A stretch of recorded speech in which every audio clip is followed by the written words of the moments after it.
Hello, everyone. How y'all doing? Is the game? You're a cutie. God damn it, honey. Hey, everyone. How you doing? We're playing Helldivers with Riona, Bass, and Ash. So, say hi, everyone. I have a cute butthole. Do you? The bridge is yours, Helldiver. I mean, Take us to the fight. I like to think that I'm handsome up top and like cute down back, and then like. Good scary in the evening, front. my dear and beautiful ducklings and the Bobo dancers. What? Riona, we're called the Crusade, not the Bobo Dancers. What's wrong with you? Yay, hi Leon and Kdat. I see you changed your model again, honey. Yeah, I decided one where my helm is off is a little necessary. So yeah, I literally threw this together right before we went live today. Oh, cool. Yeah, I'm wearing the same shit I wore like months ago. as a chain smoking Neko arc. Oh, I think you meant the armoring game. No, I'm still. At some point, I will figure out what to do about my model. I kind of like chain smoking Neko arc. It's a mood. It is, but I want like something not linked to like an IP. Understandable. You know, hon, I just realized your character's got 4 participation badges. They're purity seals. No, on your forehead. They're service studs. Yeah, a participation badge. That's not a... Oh my god, honey. I hope everyone had a lovely day. My day was right. I mean, you get a service stud for a living of being a space marine for 100 years or more, so technically a participation trophy. It's like you're not wrong. Like it's like the meme of Andrew Mackie from Falcon Winter Soldier. He's out of line. But he's kind of right though. Bast, you're not helping. You're not helping. I'm just You saying. I'm just saying that like you get it by participating and surviving. True. But usually by the time you're racking up service studs, you've done enough shit that like you're getting promoted. It's kind of hard to not get promoted if you're a space marine that isn't like, doing shit. All right. I mean, yes, but you're not really technically disproving what I said, that they're participation badges. Yeah, if I put myself in Riona's path, there's no way I can't get hugged. Hold on. There. The bridge is yours, Helldiver. Take us to the fight. And yeah, hun, seriously though. Hey, hi Osf. See, thank you so much. Man, I love the gun emote. It's so good. All right. I have no idea what's going on right now, but I think we can choose to fight either bugs or bots right now. Can we start with bugs to ease me in, and we can go to whatever? Yeah. So we'll have to find a planet being attacked by the bugs. It's a Riona ship right now, so she's gonna have to take us away. No, it's my ship. Oh, it's your ship. All right, so you take us to a bug planet, an ugly planet, a bug planet.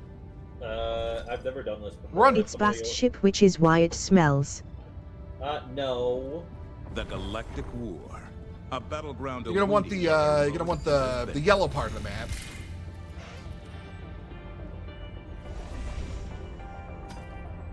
Crimsica. That doesn't sound bad. I guess. Check the one right above that. They're all right. See, that's a drill. You will not want extreme. Yeah, I know which one's extreme. Oh, hit. I think it's you want to cycle the difficulty back 1 to hard. You will probably get your ass ate on extreme. I don't know how to do that.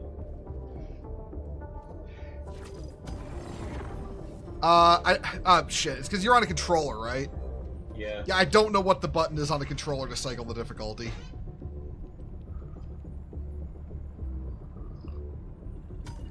Also, hey Iron, how you doing?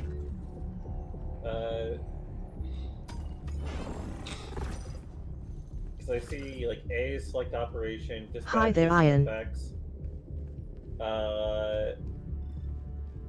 Is this like planet only have extreme? Is that why it's no, you can cycle it on any world. It doesn't matter. I don't know what the button is on the control. Hold on. Maybe I can look, at least, because I have an Xbox controller. Let me check the controls real quick, because I don't know what to tell you. I don't know what to tell you what the controls are.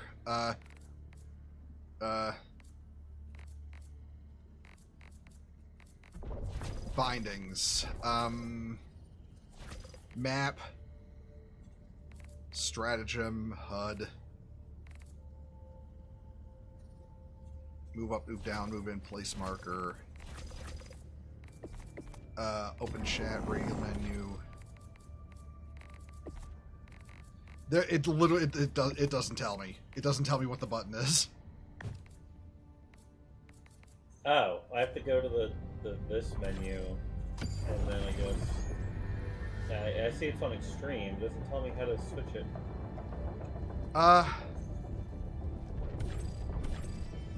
One moment, I'm gonna look it up. I'm gonna look it up for you.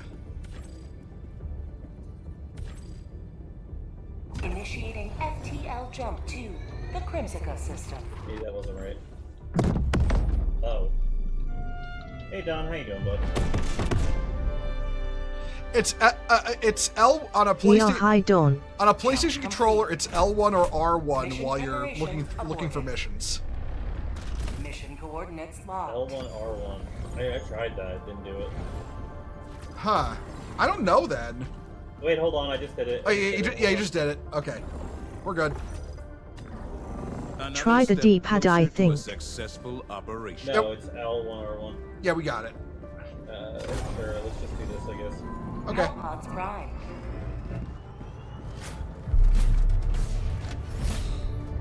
Engaging orbital thrusters. You're gonna get in your pod. Okay, this is one of the ones where we have 12 minutes to blow up as many bug holes as possible. Orbit synchronized.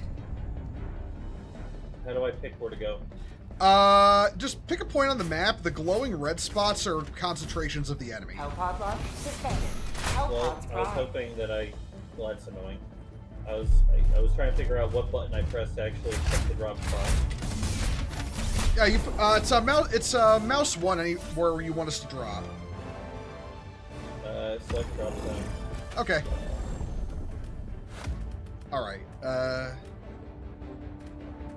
What am I gonna use? No, I'll use the Emancipator. Spear, and I'll use my go-to explosive barrage, or yeah, go-to airstrikes. There we go.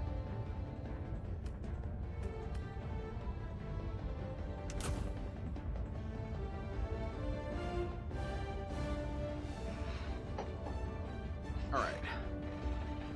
Oh yeah, Iron. Yeah, thanks for the. Yeah, thanks. I found it was the bumpers on the controller. Yeah, I found that out. But yeah, thanks for the info anyway. Did Bo say blow up as many bug holes as possible? That's what I heard. Bug holes. I mean, it's like revisionism at this point to me, but you know, whatever. My captions also said buttholes. Okay, Riona, you're not helping. Oh my god. But yes, I am ready to go. Oh, right. I'm holding us up. Now I'm the dumb one. Bug buttholes. Yeah, that's not great. I mean, bugs do have buttholes. Like, that's an objective fact. Is there anything that shits out of its pores instead of its butthole? I don't know. That's a good question, actually.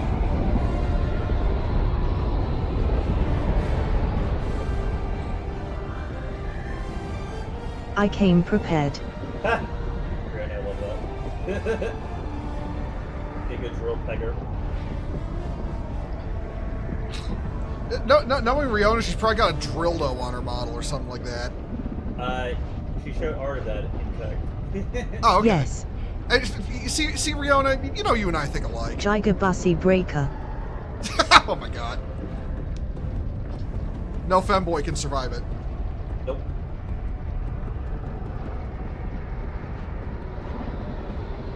Just give it a go. My game appears to be taking its time loading. Oh, here we go. Yeah, same. I don't like the fact that I'm pretty sure I just saw. This is it. This is the solemn duty. Requesting advanced weaponry! All right, you know what? I'm going hog wild right away. Weaponry! Requesting walker!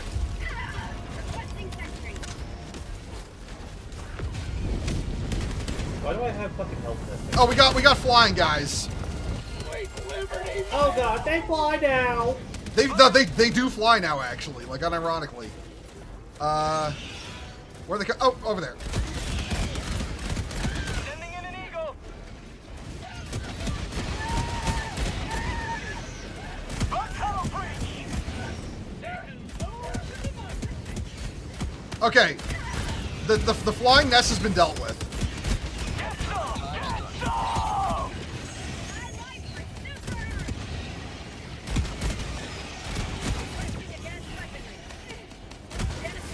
I just wasted a How'd you like the taste of freedom?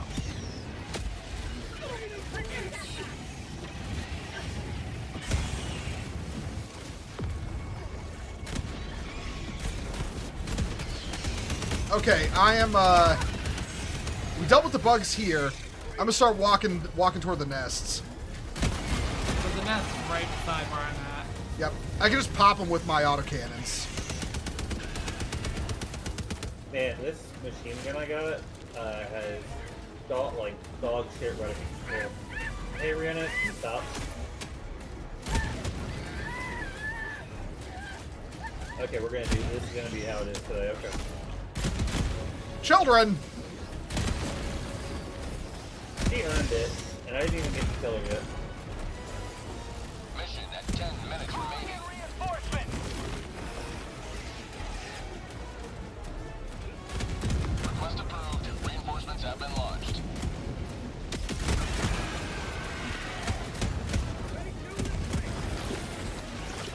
I'm just running through these bug holes, popping them. Ow.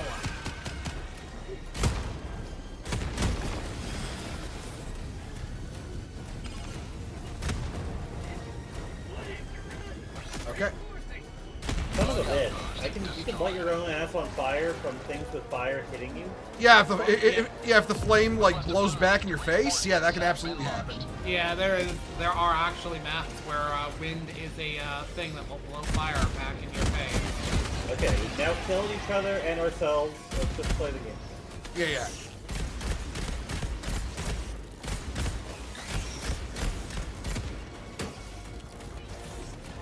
Oh, I am out of ammo. Shit.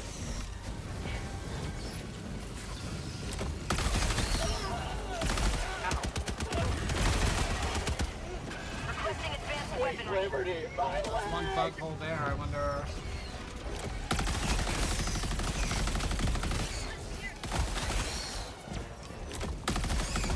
Okay, well, that'll solve our problem. Or not. Apparently not. What the fuck?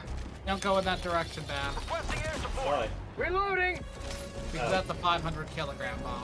Where is it? Oh. Outpost clear. You have served democracy well. All right, Okay, we, we can back. yeah, we can head to extract. That way. South, 300 meters.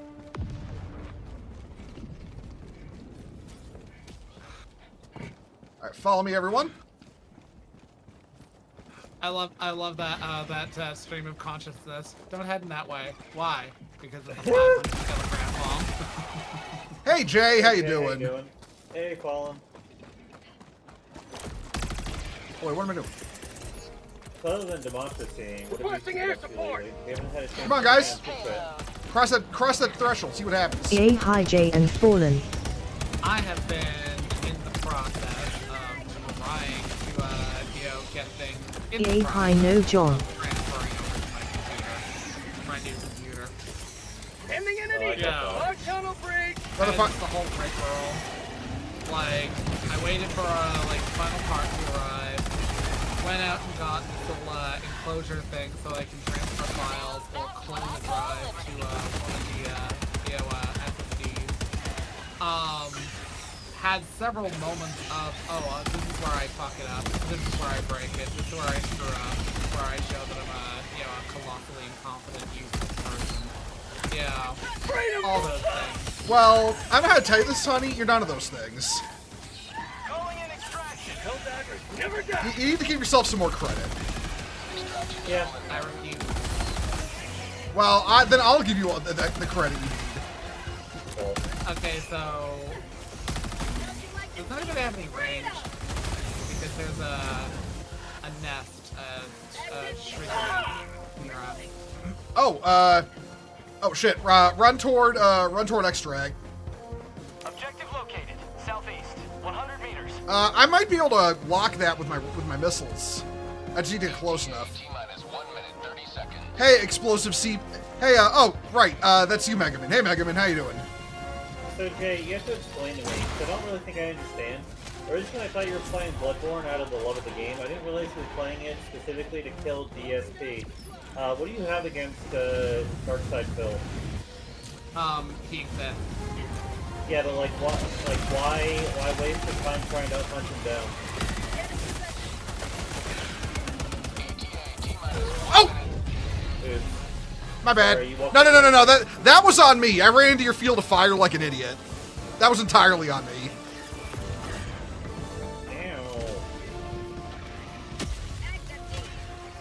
Doing well? Hey man, good to hear. We've got ammo here, by the way. I'm running a resupply. Alright, one moment. Oh, we got a bug hole coming in. Hey, come behind the spawn and throw in a napalm on that.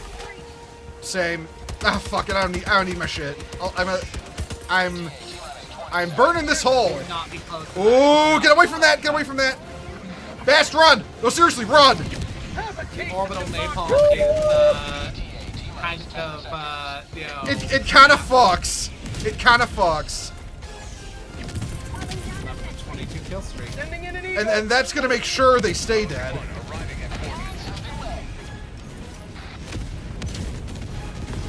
This should have put my thing where the fire was gonna be. I didn't realize it was gonna continue firing. All right, everybody. Oh, everybody in the. Oh.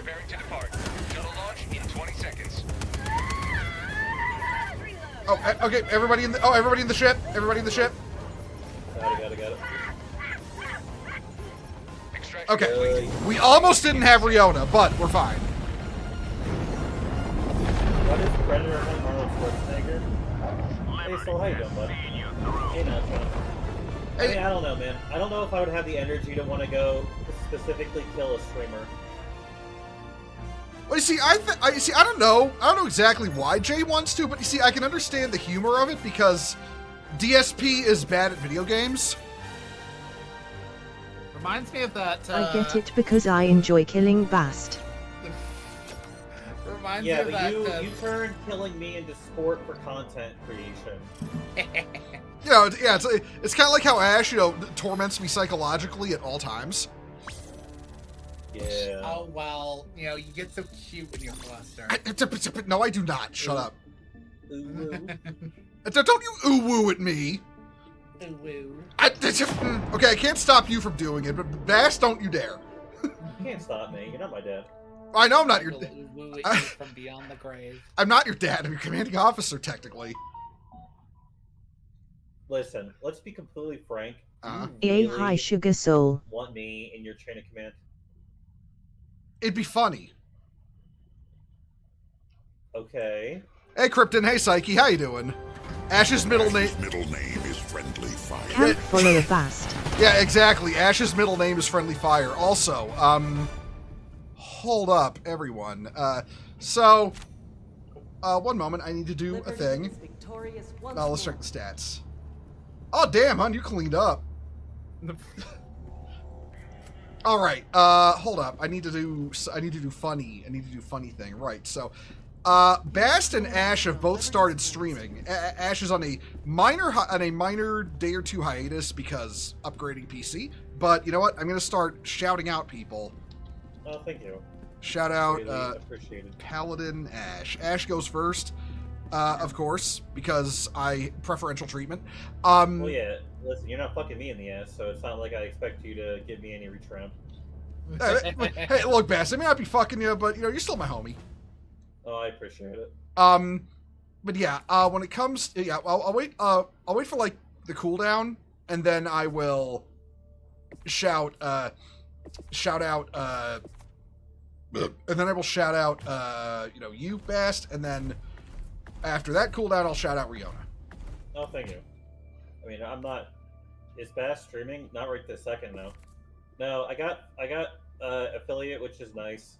Oh, you did. Congrats. Yeah. Thank you. Now it's just a matter of whenever we want to do something fun to try and get more emote slots. Rhiannon and I already know what we're gonna do for that. Oh, that's cool. I need her to basically funnel people there because no one. What? Oh, you shouted up. Oh, cool. Thank you. Oh, thank you, Rihanna. Yeah, no, I'm not streaming right now. We're just on Rihanna and Bo's channels. And try out this old gun that I have because I didn't really like the submachine gun. It was too wild. Hello, Gorb Halo. Yo, you recently decided to make an orc army and bought the combat patrol. Finished all the models a week ago. Hey, yeah, great. When Bast is streaming, I encourage every own to hurt him for sport. I mean, isn't that just a day ending in Y? But yeah, Gorb. Yeah, congrats on getting your first models, man. Orcs are patrician choice for Xenos, as far as I'm concerned. I mean, look, I had some of the best time in my life fighting orcs. Armageddon was a hell of a time. Congrats, Gorb. Congrats. Yeah.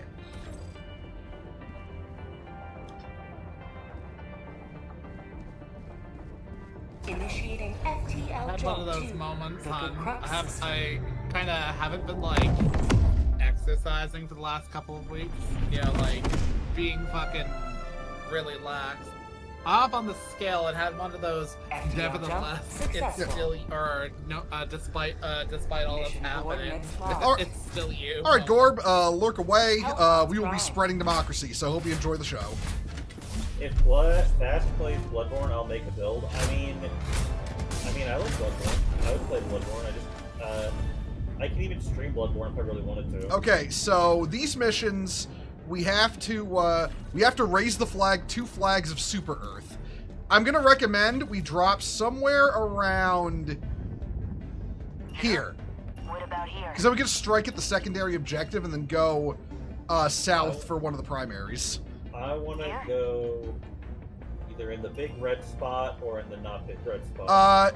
Go right here. What about here? Bam!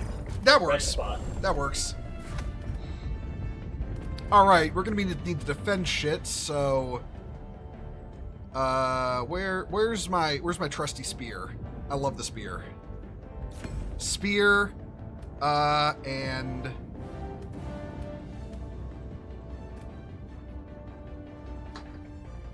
Gatling Sentry. Real talk. I like that I have a thing called.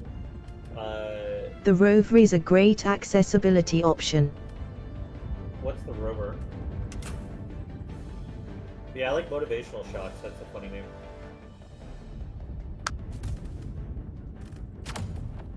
Is the rover like a vehicle that you can get? Launch initiated. I want to say that's one of the little backpack drones that defend you. Yeah, Oh, nice. yeah, they're called the guard dogs. There's 3 of them. One is like an assault rifle. One has a laser gun, and another has a nerve We are gas high thrower. fur. And they all cause some of our buddies to absolutely lose their shit. Yep, that's why I like using them. Poor Boobs.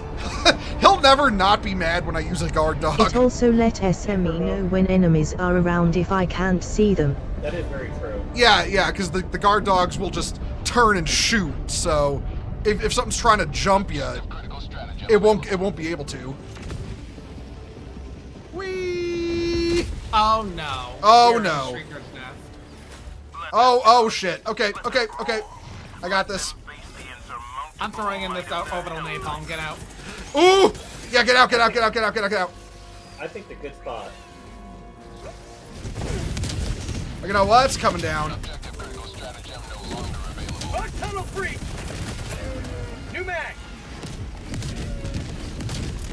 Backpack inbound. Calling down a support weapon. Okay, Ow! okay, cover me. Down a support weapon. Requesting air support.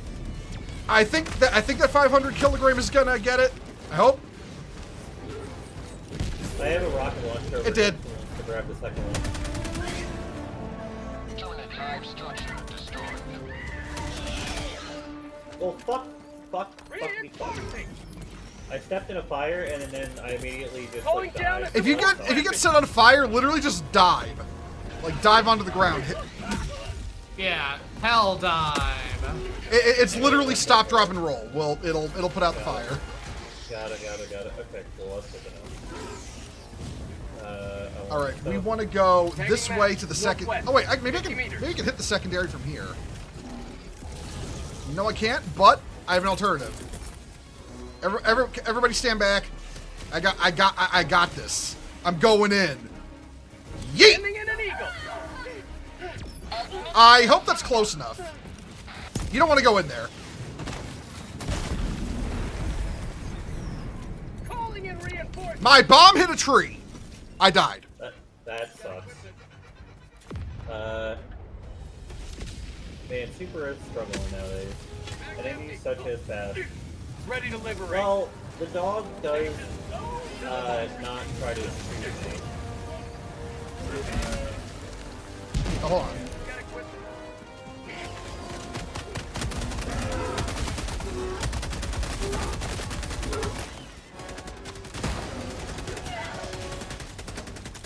Okay, so we're gonna have to do this the old-fashioned way. Oh wait, I think I have another idea. Hold that. I hate this planet because the trees will catch your bombs like Okay, that. okay, do not attack it. It's gonna blow up in a second. How did I die from Rihanna when I was getting vomited on? Something might have hit you? Request approved. The dog. Deploying reinforcements. Uh-oh. Oh, big guy! Calling in reinforcements. Got him. Why? Where's that shrieker? Oh, shit. There's shriekers in the area. Yeah, I noticed that. Dropping a pin. Might be there? 100 meters. There is a bug hole 100 meters north. I'm gonna... No, that's not it. I don't see where they're coming from, but they are being very annoying right now. Maybe it's this Tagging map. one? Northwest. 100 meters. I'm gonna head northwest. Let me see what the... No, there's no shrieker nest here either. That's weird. Alright. We should... Hey, pu- Rihanna, you're M2, right? Or is Rihanna M3? Whoever's M2, come over here and grab this other rocket launcher, please. Oh, I've got my missile launcher. I can't pick it up. Yeah, you can only have the one secondary weapon on you. Well, If you're using... he went through his fucking feet! If you're using the disposable one, that is a super short cooldown, so don't worry about someone not picking it up. Rare sample The first acquired. rocket went through the fucker's feet. What an asshole. There's supposed to be a bug hole around here.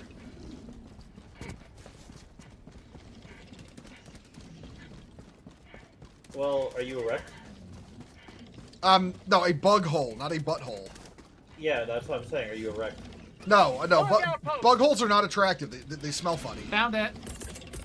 Hold on, I will... I Requesting think air after one support. of the last updates, they had a thing where street car controls just exist now on planets sometimes. That's needed. That sounds annoying. Honey, bring me back in. One moment. I got you. Oh god, that thing is really mad at me. I got it. Sorry, I'm trying to remember the controls as we go. I haven't played it forever. Oh, I'm having a bad time right now.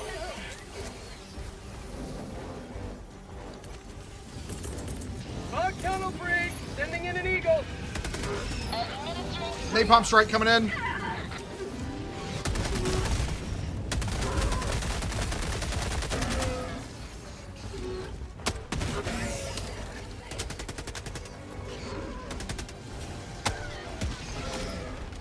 process and shaking porn. No, you're shaking pom-poms. Saying support of democracy and use things to help motivate. By the way, Soul, if you want to join us, you're more than welcome to come and hang out in the call. Oh. I don't mind if Bo and Axel mind. I don't mind. Soul, you want to come hang out with us? Sugar Ojal Time is always great. Say hello to democracy. Alright. Throwing supply beacon. So we cleared that bug. Wait, no, did we clear? No, we didn't clear that bug hole. Shit.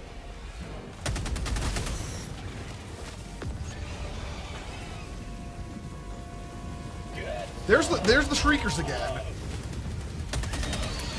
New mag.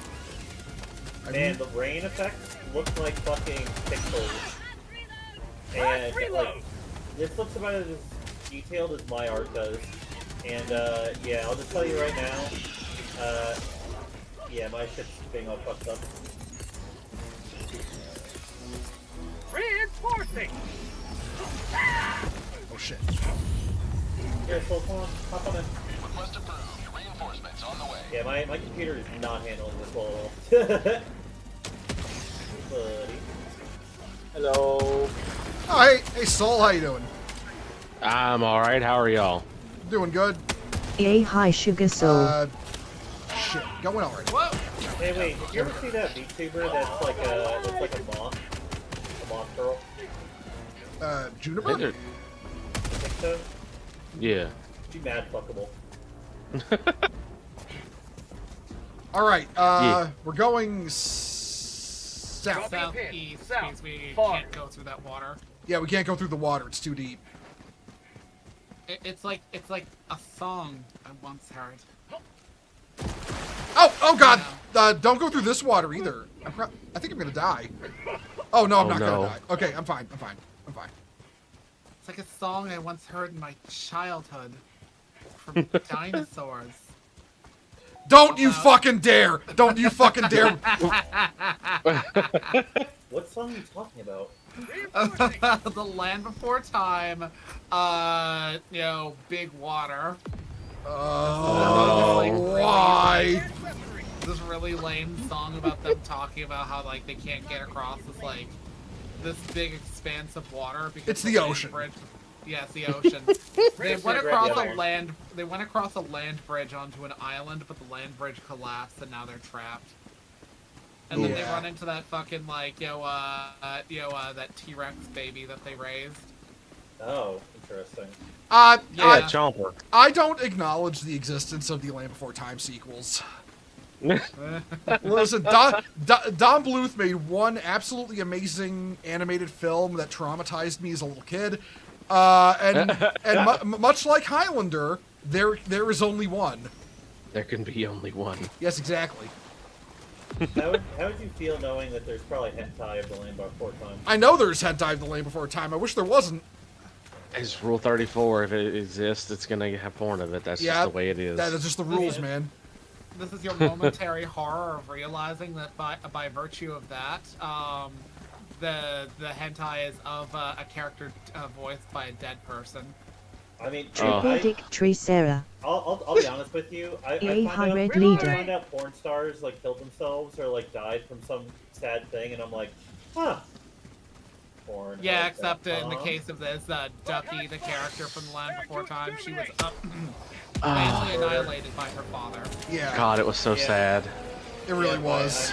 I'm aware. I wasn't sure how to place that in a TOS, safe fashion, and I chose that one. That works. This gun is really not that good. I'm switching out next time. What gun are you rocking? It's the... fuck, I forget what it's called. It's one of the assault rifles. Oh, what the... Oh, God! Helldivers. Alright, hold on. There's a big guy out there. Reinforce. Oh, God! Oh, no. There should be a gun called the 8-buck, where like there's like spikes that go into the thing that goes into your shoulder. So like it deals a lot of damage, but it actually takes a little bit of your health every time. Get some! You know, I'm suddenly reminded of Bass. Now they actually bring that up. The one gun from Cyberpunk. It's one of the rare guns.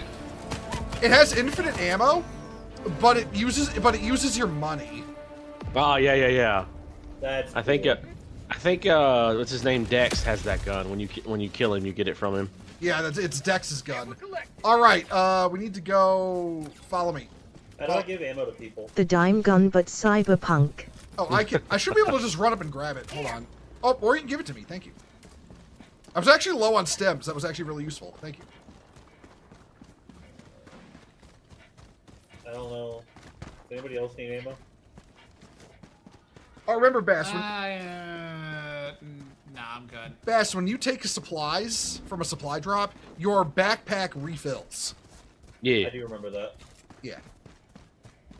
I'm just glad the guard, like the machine gun guard dog, now has infinite ammo. It just needs to stop to reload, but it doesn't have limited reloads anymore. That was a good change. Yeah. I dig that too. I actually prefer that one to the laser one now. I'm gonna summon in a resupply. Also, I literally just realized because I was locked in. Calling down a sentry. Hello to you, so watch out behind us. Okay. I dropped a Gatling gun, so watch out behind us. That's gonna cover our flank. I'm going to Requesting air support. I'm just gonna burn that whole area. Hi, boo. Okay. Yes. How'd you like to taste of freedom? All right, downside. My fighter is currently off getting more bombs.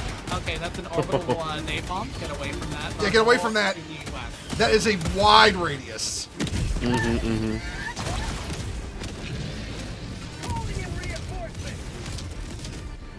I'm sorry, Rihanna. That's why I usually get that armor that's like 75% flame resistant, because I know fire's gonna happen with bugs. They got a marker.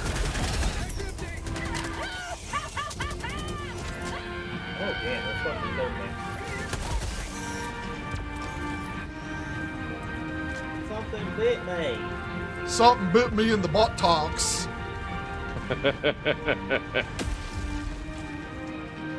Bit me in the memes, Jack. It bit me in the memes, Jack. Where's my shit?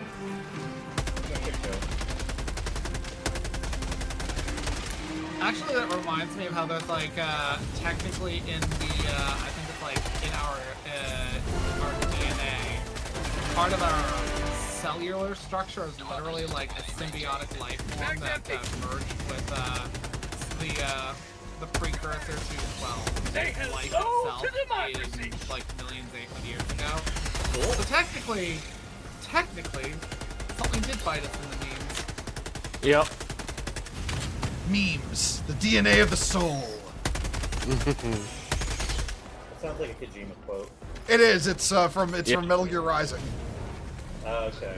I never played it. I need to. That game is phenomenal. I'll be honest. I never actually finished 4 or 5. I beat all of chapter 1 in 200 meters. 5, and then I just never played chapter 2, and then like 4. I got to like the very end, like the last like 3 or 4 hours of the game, and I just got burnt out and never finished it. They're going to be bringing 4 to PC now. Reloading! Yeah, like finally. Yeah. I just love the flamethrower. It's incredibly wholesome. Oh yeah, she loves her flamethrower. Yeah. She likes to rub its tummy and make it spit up. What? I like the flame shotgun that they had from an update or 2. It's very nice. The cookout, I think it's called. Oh, it's the incendiary shotgun. Yes, it's so nice. I like the honestly I like the, what do you call it? A combo I like is the primary flamethrower with the machine gun guard dog. Because then because then the machine gun guard dog, or the machine gun guard dog fulfills the the fire support, the gun support role, while you do all the the flaming. Yeah. Yeah. Why flaming me? I'm right. I missed. When you said that, you reminded me of the little joke thing or whatever somebody made where it's a little bitty flea. It's like, I'm just a little guy. You wouldn't shoot me, would you? I don't do nothing. And they just fucking shoot him in the head. Reminds me of that thing with that kid. Hi, I'm Petey the Pistol. Won't you be my friend? Oh god, that one. All right, now we head toward the second flag. When you squeeze me, I make admin go away. Yeah. Hey, listen. Muggles got these special wands called guns. Anyone can use them. They apparently... Yeah. I'm sorry. The funniest fucking thing to me about Harry Potter is just that the wizards know that we could totally wipe them out. Oh, yeah, like, okay, they know that Muggles have guns. They just deeply don't fucking, like, estimate it at any level. Like, they refer to guns as, quote-unquote, a type of wand that Muggles use to kill each other with. Which is deeply undercutting the fact that, fucking, wizards kill each other with their wands all the time. And second of all, guns have more purpose than that. But also, it just reflects how ridiculously disconnected, the wizarding community is. Get back! Oh, Jesus! Flying guys are back! Get back!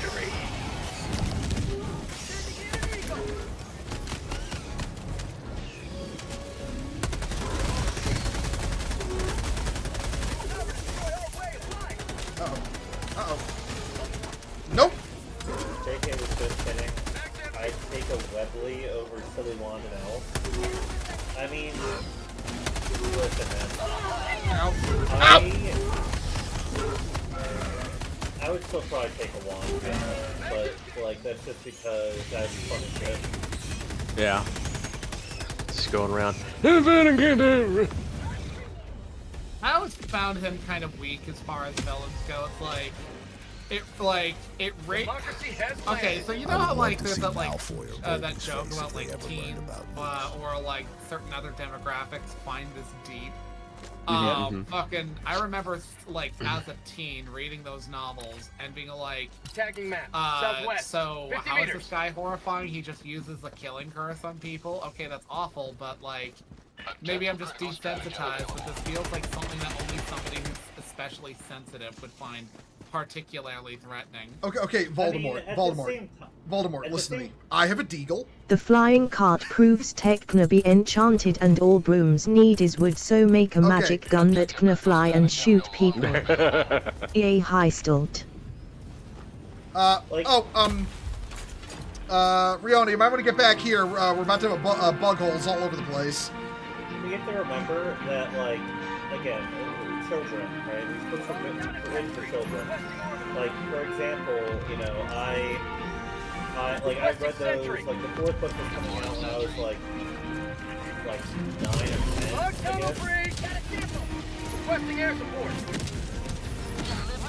So, like, I was the prime age. So, like, yeah, for, like, a kid, yeah, it's scary. I mean, even as a kid, I was just like, that's it. I don't think I was scary. I don't think I was, like, scared of Voldemort in the book, but, like, I wasn't like, oh man, this guy's a pussy. And then the interpretation of, like, a lich's phylactery was just outright actually kind of lame. Voldemort, he's an idiot. It's like, they killed a person, and then, like, took a piece of their soul and stuck it in an object, and that's horrifying. So this big book of evil, objects.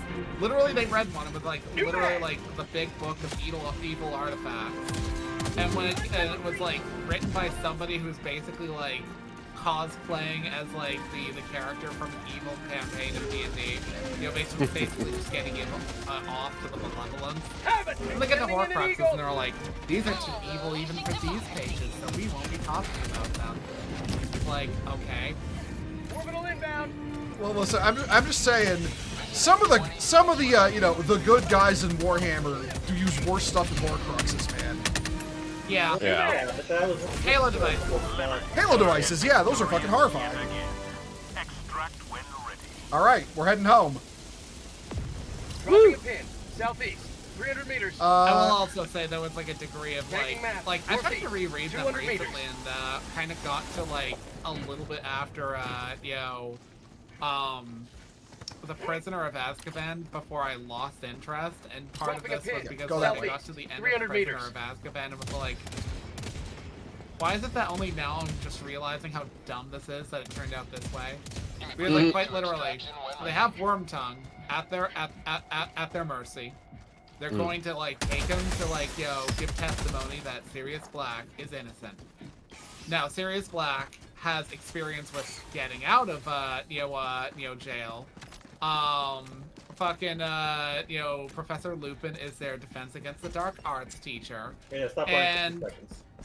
And Hermione has literally, like, cut a bitch before. Well, not literally, but, like, she's cast a curse on, fellow students before. Like, say, Petrificus Totalis. I don't think it lets me do that. What the fuck? And You're they could have red, used that on Wormtongue. And basically made him completely vulnerable and just, like, taken him to the school. But, like, instead they were like, oh, we'll just take him by the wrist and go. Oh, hey, Yeah. Matthew Meyer, hello from YouTube.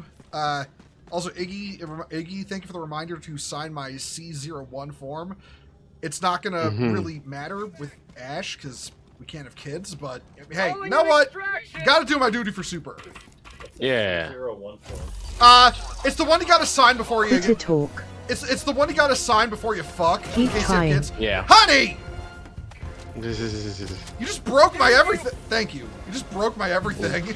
I wanted to see how hard my melee would hit with this armor. Where are they coming from? I don't know. I'm going to assume. Calling Here. down a sentry. I mean, there'd be red on the map, but they're not coming from anywhere. Oh, they're starting to come from the northwest. But like, Well, I have a Gatling gun down. There it goes. Go, my Gatling child. It's also kind of funny with Voldemort. He died really young for a wizard, apparently, because of all the bullshit he did to, ironically, stay alive. yeah. You want to know who objectively the most horrible magic users in all of fiction are? Mages from the Naziverse. Oh fuck yeah. Oh, well, yeah. Yeah, because remember, it's considered. Remember, Rin Tosaka is considered weird because she's not a sociopath. I mean, she still kind of is. I mean, she kind of is, Even but it's more going near like the route makes you insane. it's kind of more like she's putting on a mask to fulfill the ideal appearance of a mage, but she doesn't have it in her. Like in Fate Apocrypha, you find out that the girl in the wheelchair is in a wheelchair because she was told that her family, magic circuits were kind of weak, and the only way to like improve them was to go through surgery that would take away her ability to walk. Also, they made her kill her own pet dog to prove that she was hardcore enough to be a mage. Jesus. Yeah. So, do you know anything about Fate? No, not really. Okay, I'm gonna give you Get some. pretty much just like the hard and fast lesson. Okay. There is a character named Sakura. She is Rin's sister, but because mages can only really inherit or like give their magic down to one family, she was basically given out to a different magic family that had having kids born without magic circuits. Which is basically how they would like, create their magic. Riona, Well, that was fucking annoying. I had all the rare samples. You almost killed me. Yeah, well, Oh, God. I had some samples that you didn't have. LOL. So basically, she was given to this family that didn't have any heirs. And they were like, oh, well, you got fucking magic circuit, sure, but like, we got to get you all fucking hopped up on our juju for how you can inherit our magic. So that basically involved her going into a large pit in a basement, and bugs infesting Crest worms. Magical worms infesting every part of her body through all of the means to get inside of her that you can imagine. And all of those worms were her grandfather. Also, many of those bugs in her body were her grandpa. Yep. Yeah. It's really hard. BTME to it. It's really hard. The really And the really bent thing is that, like, okay, so this is like a major plot of like Fate Zero. Her more or less uncle, a guy by the name of Araya, he's not a jerk, he's not an asshole, but he had a huge rivalry with Rin's biological father and was like in love with her mother, but you know, because he went away for a time, her mother wound up with Rin's and Sakura's father. And so like he sets out to win the Grail War purely Also Karen no Kukai and all the mags connected to that apartment building. And like but like basically, you know, Araya, you know, sets out to win the Grail War for Sakura. It's a completely pointless endeavor on his part because he could have told Tokiomi that this was going on, but the thing is that Tokiomi is her dad. But the thing is, while Tokiomi would have stopped it, it wouldn't be because of fatherly worry. It would have been because ultimately the reason they were doing this was, well, the reason was to beef up her magic. Ultimately speaking, there wasn't actually a point to it. Her like adoptive grandfather was just doing it because he's evil. Like genuinely just doing it for no other reason than because it amused him. It's more complicated than that. It's not completely sociopath shit. There's a lot more. You find the bridge is watch yours. the Heaven's Gate movies? Take us to the fight. I did.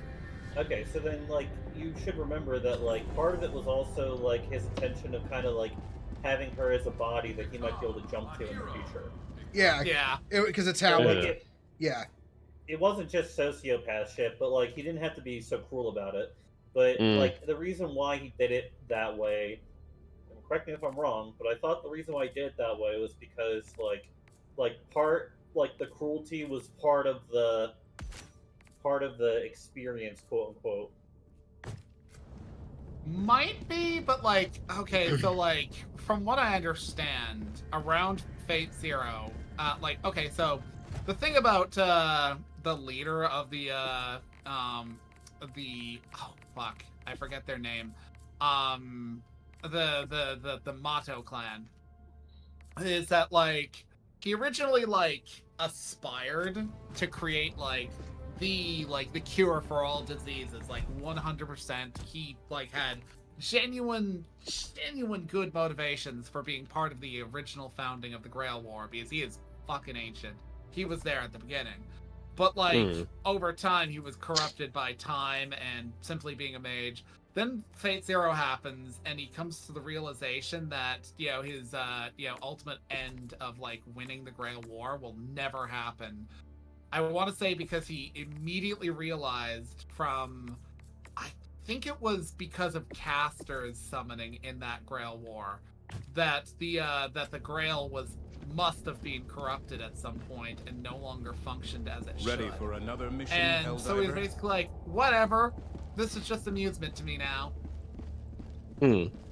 Yeah. The leader of the Mato clan is like definitely screwed up as a person, and he's not even like the worst mage you ever see in anything Fate. Well, one moment, honey. Bast. Okay, when you're selecting another mission, select one from the 3 available there. If we complete all 3, we get increasing numbers of medals. Any mage who goes near the root turns into the Joker.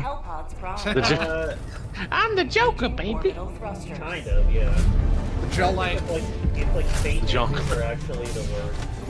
Like, okay, fucking Fate Apocrypha, Darneth Yigda Millennia is by far one of the worst. He is. What about here? Okay, so Fate Apocrypha is based off the idea of what if during the Grail War that took place during World War II, the Nazis won by just stealing the Grail. Yeah, this dude shacked up with the Nazis so they could invade Japan and steal the Holy Grail.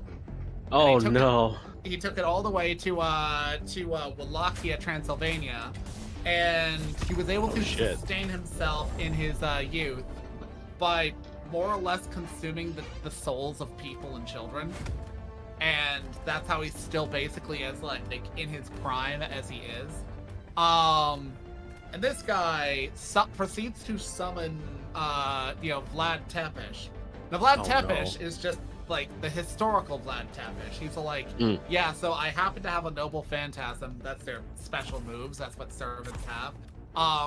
That I don't ever want you to use because I find it shameful because it's become associated with my name, even though it's not true. Never use it, or I will murder you. And Darneth proceeds to be like, okay, fingers crossed. Later on proceeds to use it and then body hops into the dude so he can like basically control him. Becomes an all-powerful vampire lord, essentially. For about 5 minutes before a saint, skewers him with the black keys. Yeah, yeah. Apocrypha is kind of mid for like what it does with the plot, but it had some cool fights. Now you see, I think Apocrypha's peak. Ooh. I really like Apocrypha. Better? You think better than Fate Stay Night, Fate Zero, or Terra Kokai? Well, okay. Generally speaking, I'm a Godzilla fan, right? Yes, this is relevant. Now, I had that golden rule that nothing's really better than the 1954 Godzilla, so I just kind of put it in a league of its own. I genuinely believe that when it comes to the original Fate, the order in which I prefer them is Unlimited Blade Works, Heaven's Feel, and the Fate, in that order. But while that's the order I put for those three, I put those three above the rest in their own category. But if I had to choose the one like right below those, it would be Apocrypha. You're gonna put Apocrypha above Zero. You are out of your fucking mind. Yes. I mean, at least he's not putting Zero beneath Fate Extra. Well, okay, I'm a little bit biased on my part. I don't like the fact that it's mostly Western Fate fans are like, Fate Zero is the only good Fate. It's the one that's safe to enjoy because it's the good one. And it's like, bro, shut up. Okay, so just to be clear, I think that there is literally no fight in Apocrypha that is better than any fight in Zero. Tagging map. Southeast. Period. 100 meters. I think that the best argument you could make is that, like, at least Apocrypha doesn't have the first 3 episodes just be fucking insanely boring lore dumps. Like, even when I'm struggling to get through it, and like I'm a fucking Fate nerd, right? Like, it's not good. But like, major issue with Fate anime is the same issue the Dune movie has without inner dialogue. It changes the characters. I mean, sure, but like, let's be honest. Like, have you played the original Fate visual novel? I haven't. I need to play it at some point. It finally got released, but I still need to. Originally, I was waiting to finish Tsukihime, but like at this rate, I'm probably just gonna I'm either going to make Brianna just sit down and play it with me, or just do it on my own. Well, hey, Bast, you're not ready for my ultimate spicy, Fate / Nasuverse take. You're not ready. I mean, go for Not it. ready. You're not ready. The Fate Stay Night anime from 2006 that Studio Dean made is actually good. I mean, I like it too. I own it on DVD. Reloading. Oh, okay, never mind then. Wait, because I always say... I think people... Okay, so let's be real. Everything UFO Table made is better than it. But I don't think it's bad. I think it's just the problem you're saying is that, like... Well, of course the UFO Table stuff is better. It's like... They're like one of the best animation studios of all time. Because they actually manage their budget. Right. Yeah. The Unlimited Blade Works movie from Dean is the worst thing ever. I refuse to acknowledge it exists. Yeah. It was awful. By fitting a 28-episode anime into fucking an hour and a half. 100 meters. And then being really dramatic, like, okay, so compare that sequence where the fucking Ilya and Gilgamesh face off and it ends in the way it does. Between the two movies. Between the movie and the series. In the series, like, it's much more, like, solemn and her passing is, tragic. In the movie, he cuts into her and she starts, like, flailing about and, like, it's kind of, like, the most ridiculous death scene ever. Yeah, like, yeah, it's just like, wow, okay, this is certainly a way to animate a child's, anyway. Oh, yeah, sorry, I'm trying to dance around it because Twitch violations and whatnot. Oh, speaking of horrible fates befalling children, hey, Bast. Yeah. So I don't know if you knew, the new Dune TV show came out. I need to watch it at some point. Yeah, it's called Fate Prophecy. I still haven't seen the second movie. I watched the first episode.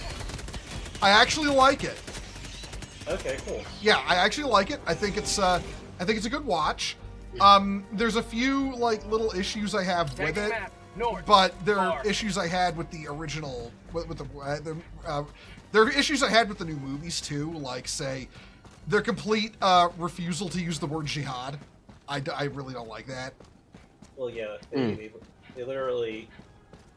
they literally have a universal jihad. Like that is what it is. Yeah, like for example, like literally this isn't a spoiler. This is like the first 10 seconds of the show, right? Oh God, I'm okay. Literally, like the first 10 seconds of the show, they actually show the Butlerian jihad being fought. Cool.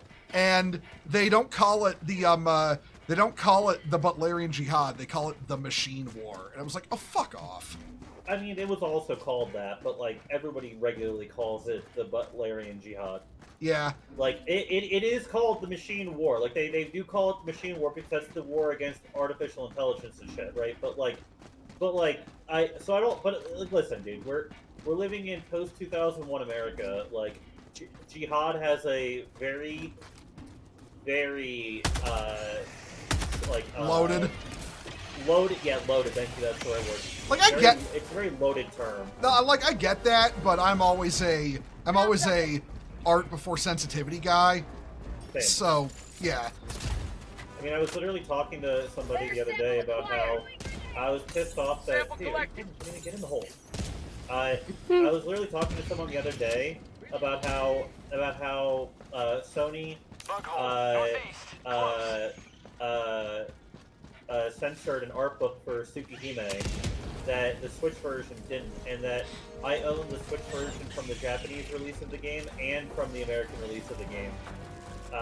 So I can confirm, like, physically, that, like, they did not censor either version, and if I'm not mistaken, the PS4 version in Japan was not censored either. It's only the Western PS4 version. Huh.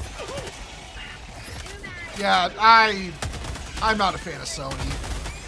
Oh, that reminds me, Bath. Okay, so, like, we just discussed, like, the whole, like, Apocrypha versus other things. Where would you place Elmaloy Case File for El Zeppelin? I haven't seen it. I've heard it's pretty good, but it's great, yeah. I have no opinion of it. Oh, Jesus! Behind us! I know it follows the kid that was hanging out with Ryder from Zero, so I'm pretty good on it. Ah! Reporting to the front. Please summon me back in. Rihanna just murdered me. Okay,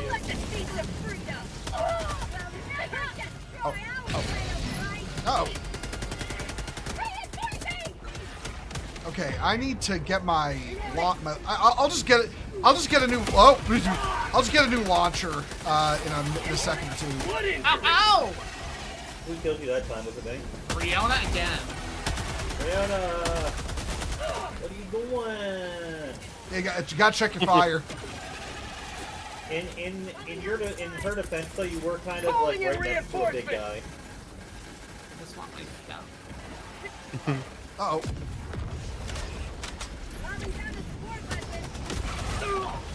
Oh.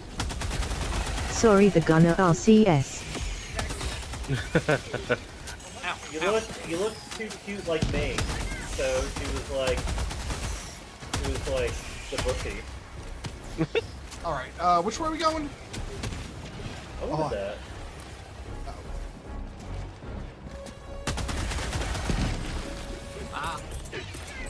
Sorry, I wasn't trying to kill you. I was trying to kill the bundle. Requesting advanced weaponry. I don't even know what we're really doing here. I'll be honest. Sorry, we're I kind of picked just up. following. Oh, we're heading there. Northeast.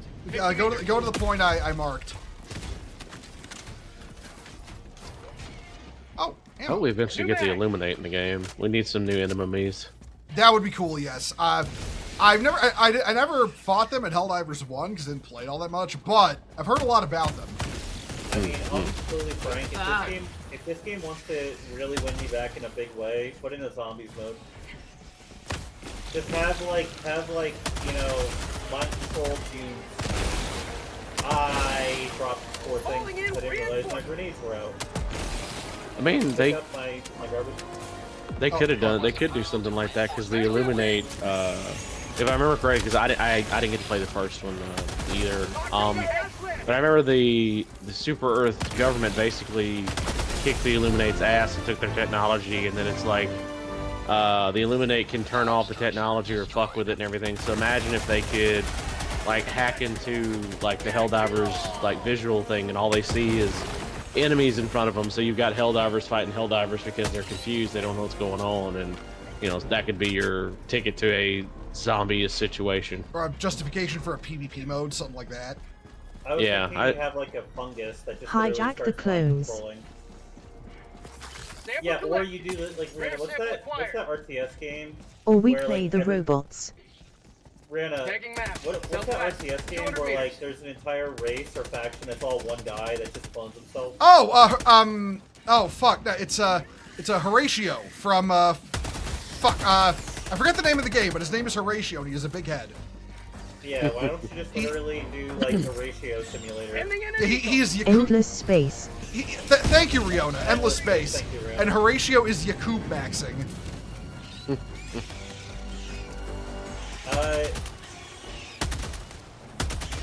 Also, just to be clear, like I think of the Natsuverse stuff, Tsukihime is my favorite, but like it's really just kind of like depends on my mood between that and Sarah Shokai. I love Fate, but like I'm a humongous fucking sucker for art. Damn it, Rihanna got me with the laser. That's fair. And I love her and Seal. I even love I love all the characters. Sorry, accident. No, it's fine. Well, Bass, in relation to this news, that's your opinion and that's okay. I respect it. I actually kind of wish Tsukihime would get like, okay, I know it has an anime. I know it does, but as far as it's okay. Yeah, like I really wish it would get like a proper its own proper anime. I've never played the game, but like the idea of it, it's like I just love Natsuverse in general because when it comes down to it, like when it comes to like autism fandoms and whatnot, I like things that have like a really cracked out lore to it, and you really don't get more cracked out than fucking Natsuverse, where it's got like two fucking forces that compel things to be in the universe. It's got like the void, it's got multiverse shit, it's got magic, it's got vampires. These vampires are sometimes esoteric shit, like fucking giant forests, for instance. Yeah. Came for the waifu state because full-blown insanity laked he beasts. Yeah. One thing I like about it too is that, and unfortunately Natsu's busy writing fake Grand Order, but like if you actually look at like the concepts he comes up with for characters and like power sets, it's still just as good. If anything, it's better than it's ever been, but again, I just don't like fake Grand Order. I installed it to get Type aka Arquake in the game. I got her. And I literally logged in to roll and get her. I got her and Vargas, and then I literally stopped playing again. Vargas, good taste. I also have some other waifus. Eventually I would like, some version of Shiki, whether it be Assassin or like the normal version of her. I don't really care which. But unfortunately, you can't get Assassin anymore because that was an event. Well, during New Year's and during the anniversary, they'll have like a. Oh god, am I dying? Help me. Don't die. That's not allowed.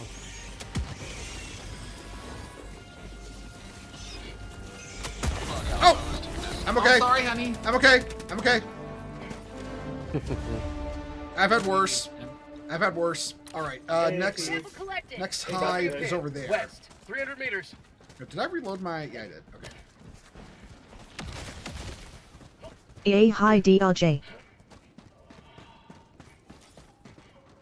Also, Saul, I just saw your message in chat. I'm sorry about that. Yes, my avatar is a little wiggly. I fully acknowledge this. Sorry, it's shard to Tabo 2 and... Oh, yeah, they were asking. I assumed that the purple man it meant me because I've got my Primus Fugi on, and it's wiggly because my friend Damaris made it as a counter to the soul one that they made. It's also kind of a wiggly, sketchy thing, and when he's got his arms folded, it does look kind of funny.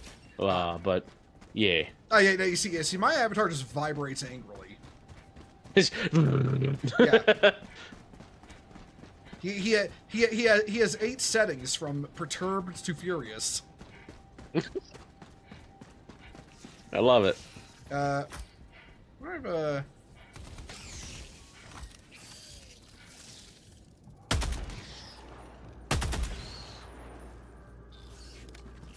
Oh, there's a bug on your tail.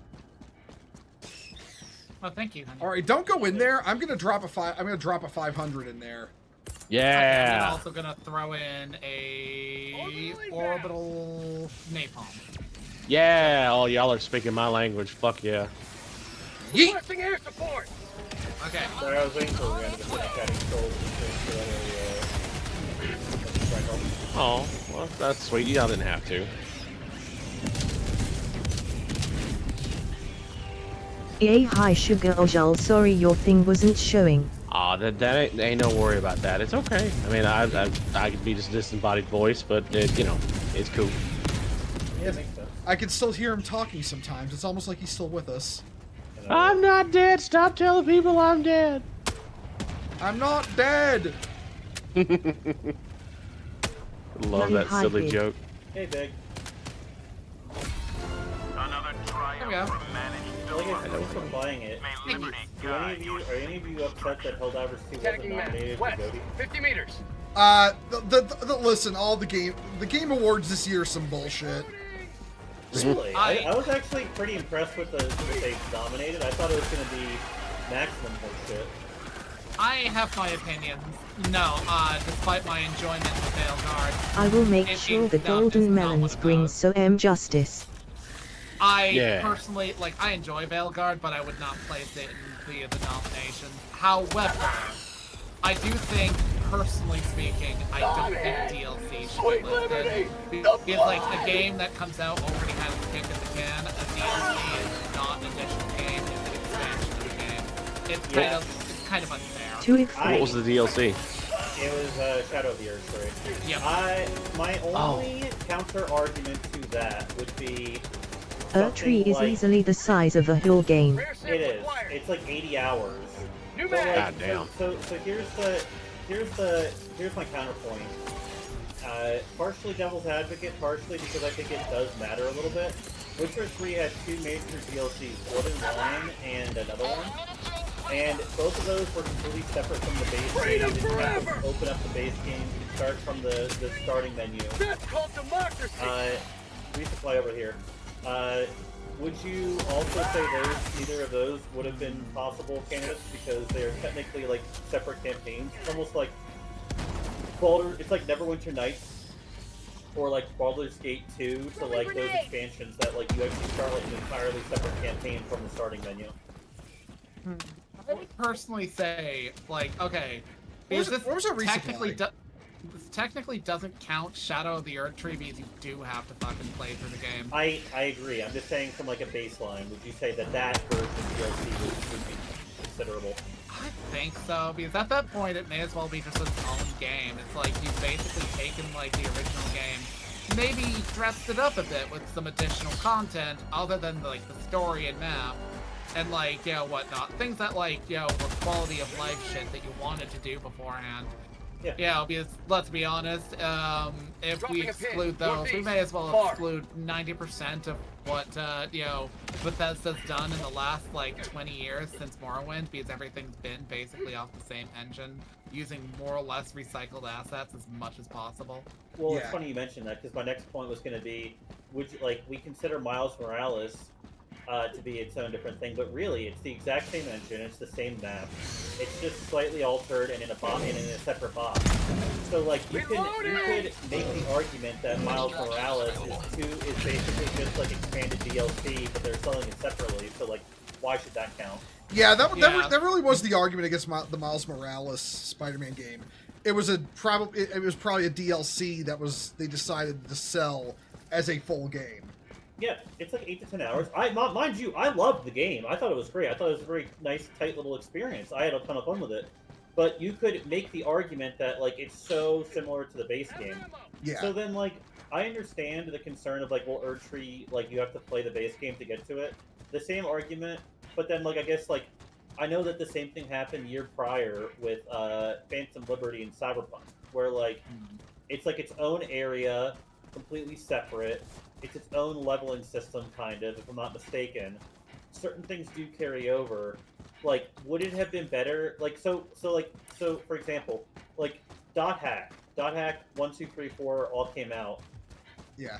I would argue that those are all the same video game, but they are separate things, and you are importing your character, and technically you can start a new character, but like it's not designed for that. It's designed to play Volume 1 and then go to Volume 2 and then go to Volume 3. So like, would it have meant more if Erdtree was like a separate thing? Oh, get back! It gave you a character, but then like you could import your character from the base game. Like, would that have been like nominatable? How'd you like the taste of freedom? Tagging map, northwest. I think maybe. Personally, if I had my way of it, I'd make DLC something like its own category with its own subcategories, much like, you know, there's like best narrative, best like, you know, design. Like, I'm not saying DLC doesn't deserve to be like acknowledged and rewarded for being like exceptional. You know, but like, when you're making a DLC, you're essentially dovetailing off of a prior, like, you know, like an existing narrative. It's like people making the argument that, well, I dropped something. It's like people making the argument that like Silent Hill 2 should have been up for GOTY, and I'm like, but that's a remake. Yeah. Like I understand there's like we're kind of blurring the lines between remaster and remake, but like I'm sorry, there's just like I just don't really agree with the notion of saying like 90% of this game, like they basically were coloring in the lines. You know what I mean? Yeah. Like they were working from what was already existing. So like, it's hard for me to say that Silent Hill 2, as cool as everyone says that game is, that deserves a GOTY spot. The thing that gets me though is there are games that objectively deserve the nomination this year that didn't get it. And like what? Like, okay, I would say, and this is not bias on my part, Space Marine 2 deserved a nomination.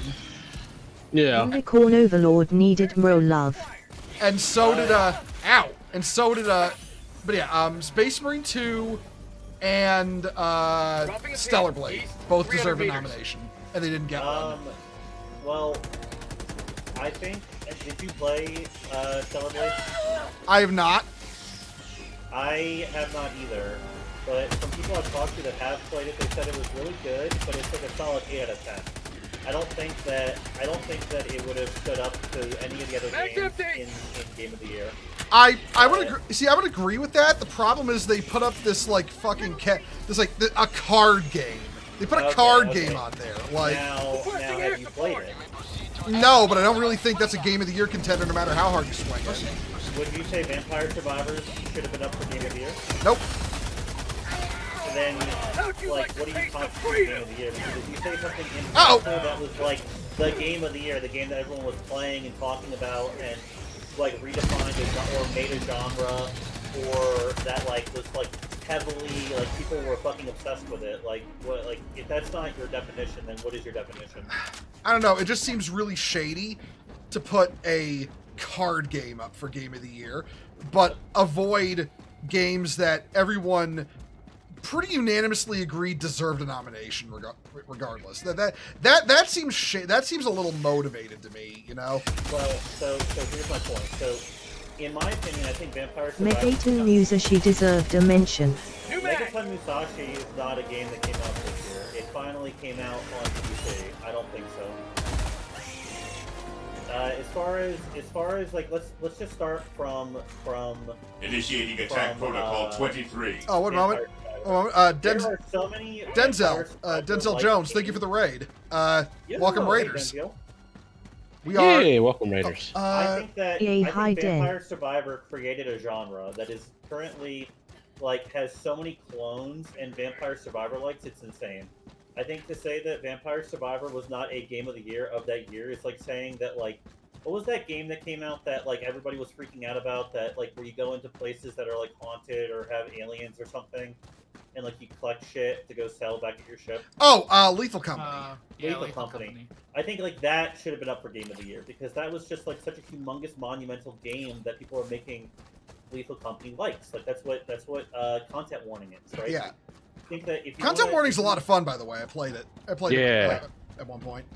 I've never played any of them, but I'm just going based off of like, if you go off of like the vibes and like the impact of like what it did to gaming, I think Balatro is in the same category as Lethal Company or Vampire Survivor, and I think that like Stellar Blade is very good, and I think in a weakened year it would have definitely been up there, but I think like it wasn't going to take a spot over Metaphor.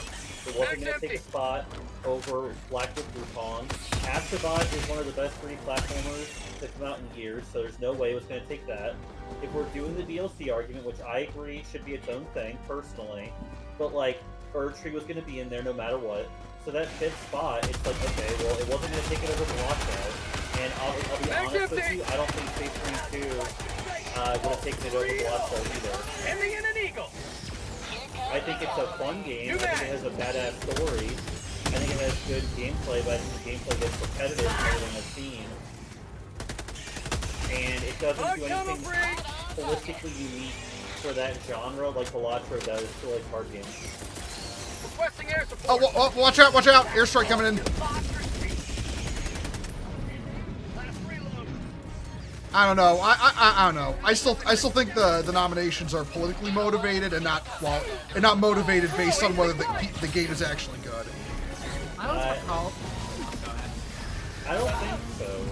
I thought they were going to be, or if they are, they were going to be way more. Because I mean, what was politically motivated that got nominated? And mind you, I don't want to get into the politics of the games themselves. I don't want to get into I don't either. I don't either. Don't get me wrong. It's just I have my suspicions, and I'm gonna stick to them. I think that if you want to make like the biggest argument for that kind of stuff, the Games for Impact section has a bunch of games no one gives a fuck about. And, yeah. And the hi Nero. And the accessibility section basically is there to be like the you're not good enough for anything else, so here you go, champ. Yeah, pretty much. I do not personally know if Veilguard or Diablo 4 did anything particularly exceptional for accessibility because I grabbed something. Because like I know Diablo 4 has a lot of stuff for like impaired people. But I don't know if like they did anything crazy with the newest expansion, and I have no concept of Veilguard. So like, Ash, you'd be able to tell me if there's anything for like people that are like hearing impaired, sight impaired, anything like that.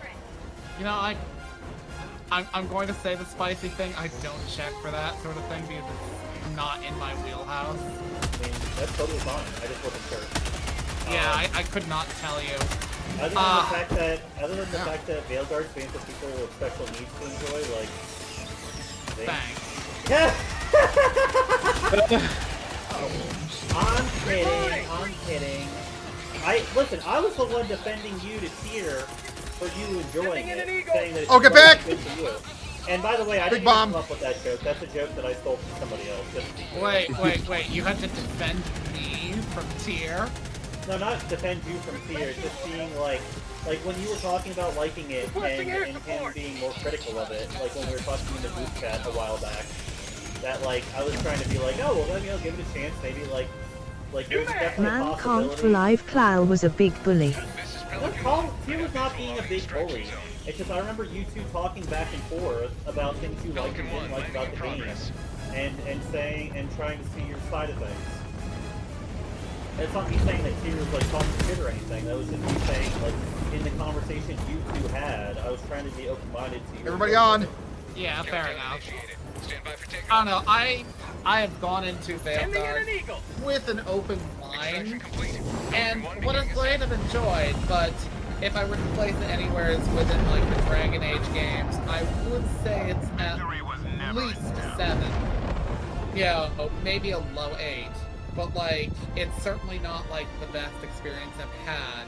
But I've enjoyed what I've had because like, you know, when it comes to like RPGs and long-running series, you know, there's kind of layers to the things that you can point out that you enjoy. Like, I enjoy the combat. I really like the character creation sequence. Yes, I realize that it has like a hampering limit on it that may or may not be politically motivated. Sure. So I keep that in mind as well. But it does some things that I really liked. The story has had a lot of like twists and turns that, you know, have me kind of like gasping in that sort of I'm watching my story sense. So that's a good thing too. And I like most of the characters, but I'm still kind of not settled on a certain character that everybody has. You can say talked Tosh, about. honey. It's fine. Yeah. You can say the. I am going to stop using the electro arc gun. I was actively trying to not kill people and kept Yeah, you can get there's armors you can wear to avoid it damaging or killing people as much, but yeah, the arc reactor gun, it's just like the dogs. It's indiscriminate. Everybody in its path's gonna fucking die. I don't care, friend, foe, random passerby, that tree, fuck it, it's getting hit, you know. You know, Reno, we weren't upset at you about it. It's all good. Yeah. We expect friendly fire in this game. Yeah. I was just like when you shot me in the back of the head for fun, I was like, okay, I'm not in the mood to play PvP with Ryota today, but I do you know, I do think it's funny as shit. I have 2 things related to games I wish to bring up. One, hold on. Proud to serve by your side, sir. One moment. Duckroast 763. Thank you for the sermon against the Xenos and the heretics and the you know, we stand the Emperor in these parts. Big E, yeah. Yes. But sorry again, it's so hard to tab out and chat. Riona, it's fine. It's fine. Yeah, you're all good. Hey Nero, hey Blue, how you doing? But the one thing, and this is like, okay, a while back. Now, do y'all remember when they added that it was supposed to be this like non-binary cyborg character to Destiny 2? No. Yeah. Nimbus. You don't have to explain. I don't. And because like I played through the expansion Lightfall that Nimbus was in, and my opinion of the character was that if I was gender non-binary, I'd sue Destiny for defamation. Wait, I played most of Lightfall and quit because I got so bored. Wait, which one was Nimbus? Nimbus was the cyborg, was the non-binary cyborg. Is it the black guy with his nipples out? Yeah, and he's like, it's like, you know, you'll have like a solemn moment as you defeat probably your biggest rival and rival character. Zap to the extreme. And he's like, zap to the extreme, wowie! And it's like, oh my god. I mean, he has Zoomer Marvel dialogue. Yeah. It's just annoying. So yeah, it's like I said. When that character came out, I was like, if I was gender non-binary, I would sue Bungie for defamation. That has been the universal reaction to Tosh, like even from the people that Tosh is supposed to represent, don't like her. I mean, I'll be completely frank. I think that Veilguard has the worst, and it's not even close. I think it's even worse than Dustborn. I think Veilguard has the worst LGBT representation of any game.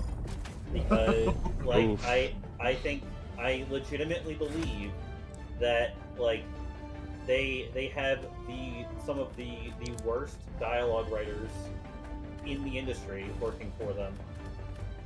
And I think that, like, if you are a fan of, or if you, like, some of my favorite characters are LGBT. I think Kanji from 4 is one of my favorite Persona characters, right? Yeah. Like I want good stories written for characters like this, and and I think that like these things are so bad that they are aggressively harmful. How was your day, Blue?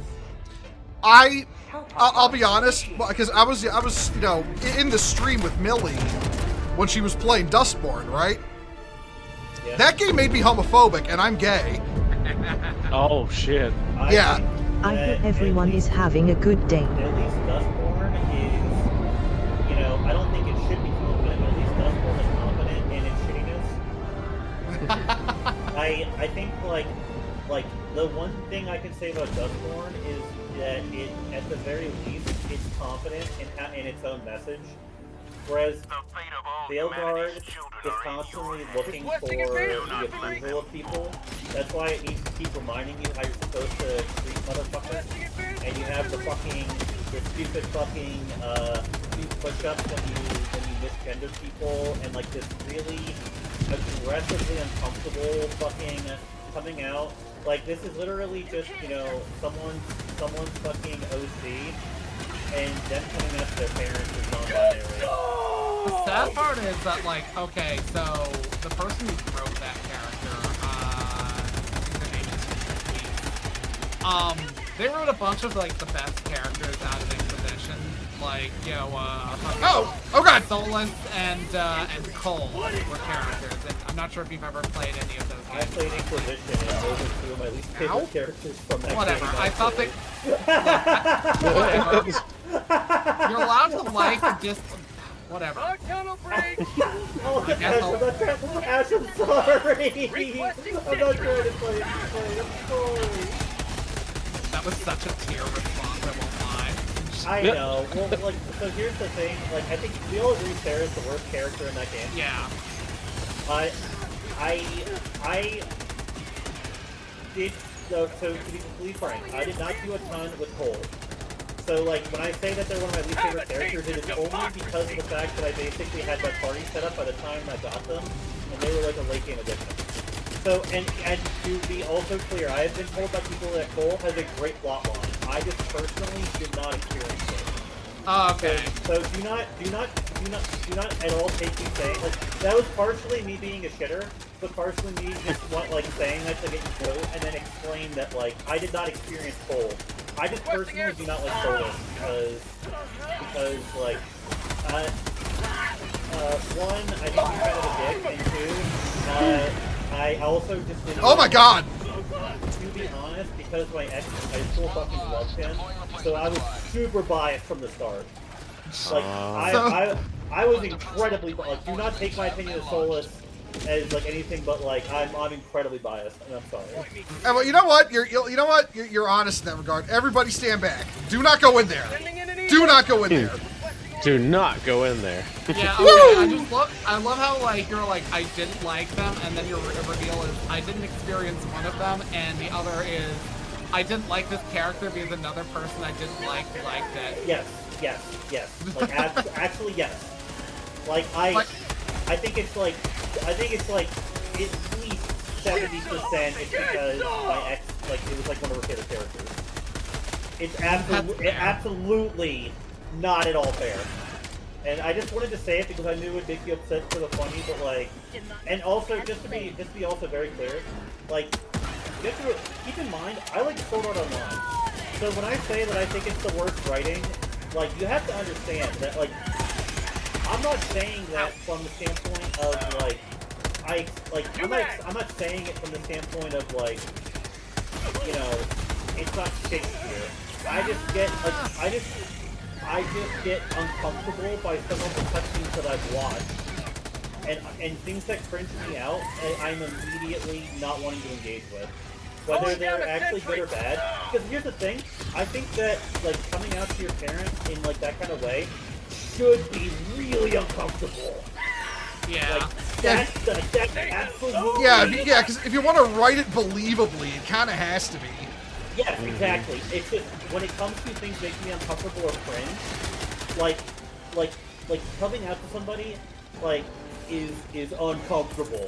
So there's actually probably an argument to be made that they did a good job making that uncomfortable. It's just that I just wanted to turn the cutscene off. So I apologize if it came across like I was very hostile to your feelings. I want to try and be as open-minded as possible. I will say that, like, okay, I feel like the whole, you know, Tasha's cringe thing is probably the very least, or not the very least, it's the low-hanging fruit of her character. Because, like, here's the thing, from what I understand, like, we just went over how if I was being represented by this character, I'd sue, right? Well, here's the thing. It's not that she's cringe that's the problem. It's that she's an asshole in various ways. Like, okay, so this is one character. All I want is my dog back and if Rio keeps killing me, lol. Sorry, Oh, no. sorry. There's this one character, his name is Emmerich, he's basically a necromancer. Oh, But, like, I know exactly what it is. yeah, he's like easily the nicest person short of Valara out of your party. And like the dude is very respectful, he understands that the Navaran ways was not everybody's thing. Tosh basically refers to him as she hesitates on Skullfucker and decides on Skulllover. Oh. Okay, So it's like, get to the extract. and like the irritating thing is like, this is the character, like, okay, so she's part of what's known as like the Lords of Fortune. We're basically like treasure hunters, mercenaries, and whatnot. And one of the things she kind of like masturbates about them when you first meet her is that the Lords of Fortune recover artifacts of cultural worth to various cultures and bring them to those people rather than have them languish in some quote-unquote rich nobles Pirates who don't do collection. anything. So it's like, they make money on the side, but if somebody wants it, it's like, okay, here you go. It's like the most like politically correct pirates you ever They wanted pirates, but they didn't want the bad things that come with pirates. So it's the most kitty gloves pirate faction you could possibly imagine. I mean, you realize that's literally what they did with Laura Croft, right? Yeah. Yeah. Pirates would never take People's property. I remember that, Riona. But anyways, like, she goes from talking about, like, you know, this respect for people's culture to essentially committing the effect of an aggression against a person's culture because it's weird to her. And it's like, bitch, you're, like, in a soothsayer culture and you come from a culture of communist, like, dragon people. Who are you to criticize? Well, it's even worse than that because her entire plotline is about people using her proper pronouns, and she can't, or proper title, and she can't even use his proper title when he asks nicely. Yeah. Like, so it's like she's it's basically literally her spitting in the face of asking somebody. It's like she doesn't understand that she, like, now if they had said, "Hey, I'm doing to you what I was afraid of people doing to me," would change my pronouns, like that. Go ahead. Like that would have been like a thoughtful moment. Yeah, that could have been it actually would have been a pretty good moment of character development. But and you spot this nature in her in like, you know, your first like 30 minutes with her, I should point out. Like, okay, she basically, like, you're like, you do this and this, and she's like, yeah, I can do whatever I want. You don't get to decide who I am, in this like really obnoxious voice. And then like 5 minutes later, you run into members of the Antam, members of the Kyun, and she's like, I was the one who captured this dragon. It's mine by right. The Kyun says so. The Kyun, the book that I don't follow, demands that it's mine by right. And he's like, no. And she's like, you're going against the Kyun. Like, I'm going against the Kyun. Why are you going against the Kyun? And they're just like, the Kyun is garbage. And she's like, she freaks out over this. It's like, girl, you're expecting somebody to follow rules you don't even care about. Well, you know why that is. It's probably because they had different writers for different cutscenes. Yeah. Oh, yeah. Written by committee, like kind of like Cataclysm, right? Yeah. Where they had a WoW Cataclysm, where every like zone had a different writer for Garrosh. Yeah, like I'm assuming that they probably had like, okay, you're on her barks. Here's like her character. You're on, and like they probably just didn't identify her not being like,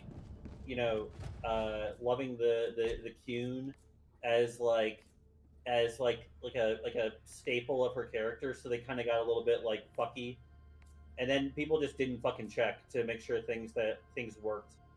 Yeah, that is one thing I will say absolutely is a mark against Veilguard, is that it radiates the qualities of a game that has had a story development. Like, yeah. One of the things that people legitimately criticize about it, that I fully agree, is just how awkward it tries to sort of more or less jumpstart your character's relevance to the greater game.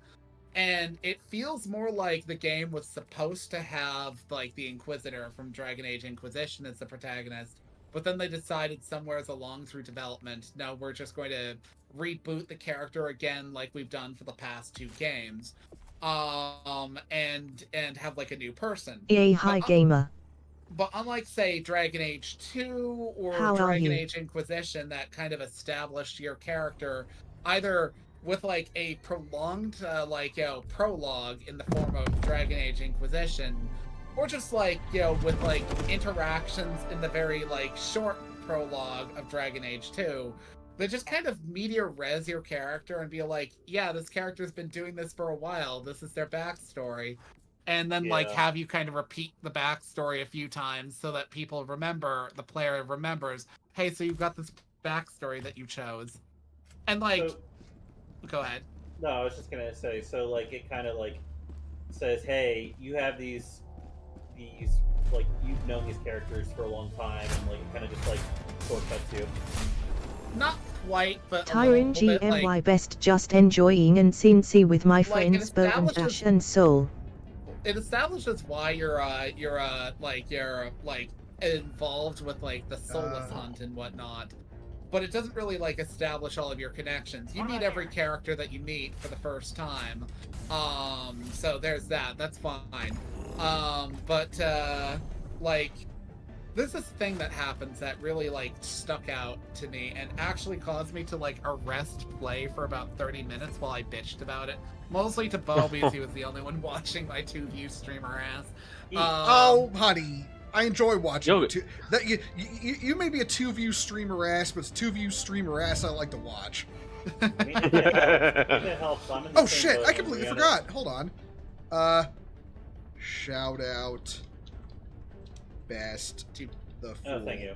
But yeah, if it helps, nobody shows up whenever Rihanna's not, like, also just co-streaming at the exact same time. So don't worry, I get it. Well, y'all will get there. But yeah, like, okay, so basically at the, like, the point where, like, Act 1 goes into Act 2, you're forced with a choice. Basically, the game's like, oh shit, the 2 cities are under attack. Mindrathos and Treviso. You can go after one, but the other one will be without your help. And if you go to one, the other person's all like, we were decimated by this dragon. Why did you, Mr. Individual Man, who is not super duper powerful by this point, not come and help us? We lost because of you. Now that would make sense if I was the Inquisitor with, like, the subtle arm of the Remnant Inquisition behind me. But I'm just me. I'm just one dude out of any given organization that I chose. Yeah. So why is it on me to, like, to save the situation? Yeah. Also weird to have the guy who swore to track down Solas to track down Solas. Well, yeah. Well, here's a question then, I guess. Like, so I get to remember, I have not played the game. So again, if any of my critique of the game was too harsh, forgive me. But, like, would you say that I'm working off of misconceptions based on just, like, fucking reactionaries getting pissed off about the game? I'm gonna be honest with you. Like, I will certainly say the game is enjoyable and whatnot, but I'm also not going to tell you to, like, pick it up at full price, especially if you're not really into the franchise. Like, absolutely get it on sale. But I do feel like a holistic view is necessary to judge a whole game. I feel like it's a bit at the risk of insulting a few people, immature to basically be like, I understand this game from these cringe compilations. It's like, those are compilations put together to yield that particular result and get views. You are being propagandized. Oh, no, honey, believe me. I had a thing recently. Okay, so we were talking about the Game Awards, right? Yeah. Helldivers 2 got nominated for the best best community service, whatever. Like how the devs treat the game and update it and get along with the community, etc. Right? Now, I think they deserve that nomination because this game was floundering for a while with how they were What the fuck is that? Oh, we're fighting bots. Okay. Yeah. Okay, I thought we were still fighting bugs, but nah, because this game, it's okay. Now this game was floundering with how bad it was doing for a while, and then the devs listened to community feedback and pulled off a fix, and now it's great again, right? Yeah. I think they deserve the nomination for that. They did good work.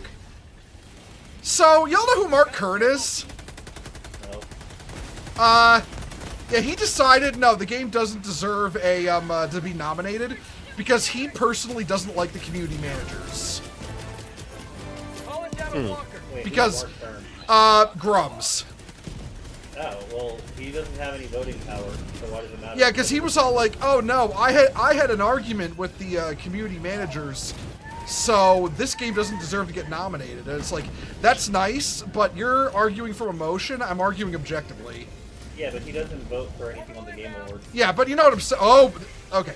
But you know what I'm saying, right? Well, yeah, listen, I think Grumps sometimes, a broken clock is right twice a day and he has good opinions. Yeah. I completely stopped caring about anything he says when he started going after Colin Moriarty and Mr. Matty Plays over the Veilguard stuff, acting like they signed contracts for what they can and can't say about it.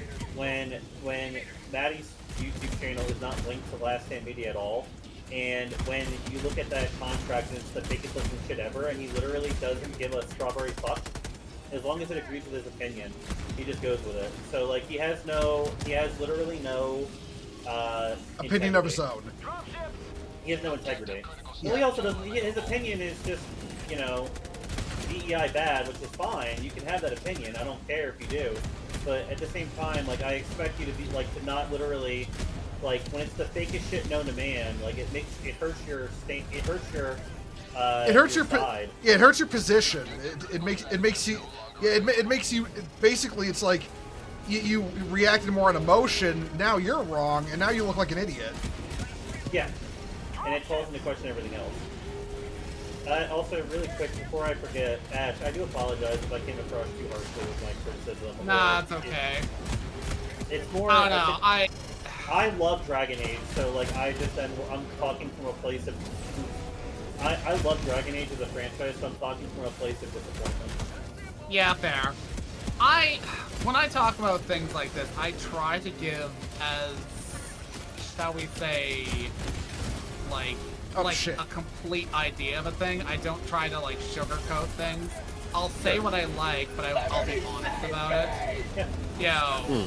So it's not me like basically being like, oh yeah, it's like literally the best thing ever. Now, like if you never pick it up, you're not going to like be really missing anything, but fucking at the same time, I am enjoying it. So, what it has going for it, I think it has going well, but like there are flaws. So very many flaws. Well, yeah. Again, like I said before, I'm a fan of fucking Sword Art Online. That shit is dog shit. Like, trust me. I know it's dog shit. But, like, it makes my brain go burr. Listen, it's got a Calafina OST. It can't be bad. Yeah, Yuki Kajiura, like, literally makes magic with everything. Sword Art Online, Kara no Kyokai. Yeah. Yep. I'm pretty certain Nasu has them on speed dial right now. Yeah, I'm not surprised. Oh, can you reinforce me? Yeah. 4 raiders from Azumati-chan. Yo, Azumi! you doing, Have joined. lady? Thank you. How's your free? Ongie hi Ajumi. What is Visage? Did you have fun? Get away from the tower. I'm about to drop the funny bomb. EA hi Cash, it's been a wheel. This should take it out. Calling in reinforcements. Okay, we got it.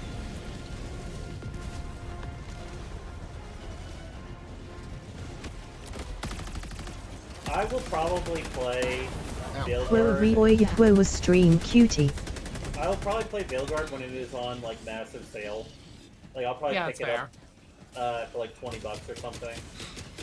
Just so I can like have like at least like I can see it, but like I just certain type of writing styles just do not click with me, and whether it's better or worse than the original, I think comes entirely down, like the original games, I think comes entirely down to just like taste. It was terrifying. Oh, I'm sorry. Would you like a hug? Would a hug make you feel better? I will say, slightly spicy opinion, you know, when it comes to like looking for like whether or not the game is you know, going to be enjoyable within the context of the setting. If you're looking for Origins, you're going to be looking for a long time because they haven't been making Origins for like 20 years now. I mean, they haven't. Even Dragon Age 2 wasn't even like Origins. Yeah, exactly. OISM Oi cutie come in for a hug. I mean, that's like, I say that mostly because like the first thing a lot of people say when they like, you know, have very like middling opinions about the franchise is it starts with, I really liked the way Origins went, and you know, Dragon Age 2 wasn't like that, and I haven't really liked the series since then. Oh, you know what's sad is that I love Origins. I've actually beaten it like at least like 3 times. I would argue that there are really parts I like 2 more than Origins plot-wise. Same. 100% same. Inquisition, I didn't like the open world stuff, but I still liked the plot quite a lot, actually. I just wasn't a fan of Sarah. I had a hate boner against Solus because of my ex, and I didn't really care about, and like basically once I realized my favorites were Cassandra and the dwarf guy from 2, and then like, I forget who the third was for me. It wasn't any of the mages. I didn't really like any of the mages, to be completely honest. I don't know, I liked Dorian. I also liked, you know, I really liked Iron Bull for... Of course you really like Iron Bull, honey. He's your type. Dorian was my favorite of the mages, but like all of the mages, I don't remember loving any of them in particular, but Dorian was cool. I like Dorian. Yeah. I didn't like the Black Lady Mage. She was just kind of like... eh. And I didn't like Solus, mainly because of reasons. I didn't like Sarah a ton, but she grew on me a bit over time. I like Iron Bull. Requesting air support. Alright, don't go in there. I'm weird because like... I don't know, maybe I'm just easily pleased, but like, I generally like, you know, make a concerted effort to like give each character a chance, so I never really have a character that I hate per se. But like, you know, there have been some that achieved it. I really didn't like Anders from Dragon Age 2, and honestly, he's such a pussy. They like, ruined him between 1 and 2, I swear to God. I didn't like him in Awakening either, because like, in Awakening he's basically like Alistair Light with less of the charm and more hedonism, and to be perfectly frank, not in a good way, because like, he'll like ask, like, okay, you've got a character in your party in Awakening. She's part of the Legion of the Damned, or the Dead. You know, dwarves who've committed crimes and have decided to, like, you know, redeem themselves through honorable death. He starts asking after if there's, like, any sort of titillating aspects about it, and I'm just like, really? You're asking this person who's basically, like, her main intent is to eventually achieve what she's doing and then go off and die, and has no value to her life. Whether there's, like, a fucking, like, inaugural orgy for the whole thing. You know, I don't know, like, the more I play it, the more I'm like, oh, I liked this guy when I was more of a teenager. Yeah. Now I don't like him. Well, when I was a teenager, I was like, oh, he's kind of like, he's kind of a douchey. And then I'm like, oh, he's a frat Also, bro. his only other personality thing was cat. Yeah. Yeah. He had a cat. Oh! I got electrocuted. Yeah, like, genuinely speaking, like, his only other personality was, like, he likes cats. Then in Dragon Age 2, he's, like, suddenly, like, this really miserable fuck. He's just emo as shit. Yeah. He's fucking... I hated that. Huge pussy. And a hypocrite. Yeah. Uh-huh. Like, Yeah. okay, look, Fenris, can be, like, really dramatic because he was, like... They also tortured. ruin Justice to ruin him. Yeah, pretty much. Yeah. They merged two characters and, like, ruined them both in doing so. I wish it had been Justice, or there's actually details that I once read that said that in early development they strongly considered having it be Valana from Awakening who was possessed by Justice. I don't remember who that is. That was the elf chick who like was basically Morrigan but like less witty.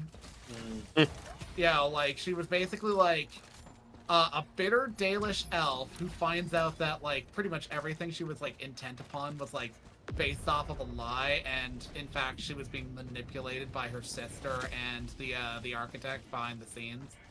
I really wish they'd done more with the architect, but Quantum States be fucky like that. They just completely ignored letting that dude live.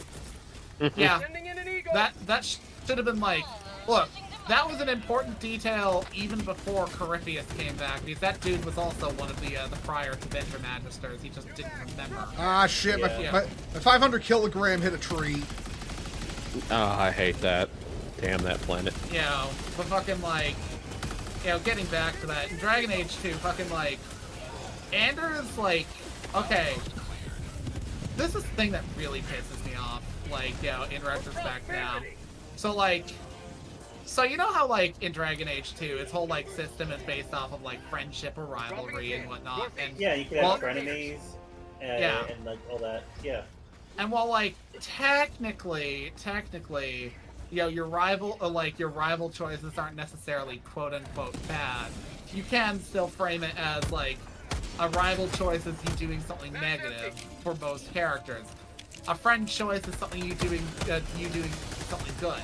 So, in Act 3, when you run into, Fenris's old master, and you have the opportunity to simply hand him over to his old master, just completely shaft a dude that you've known for like 10 years by this point. Yeah.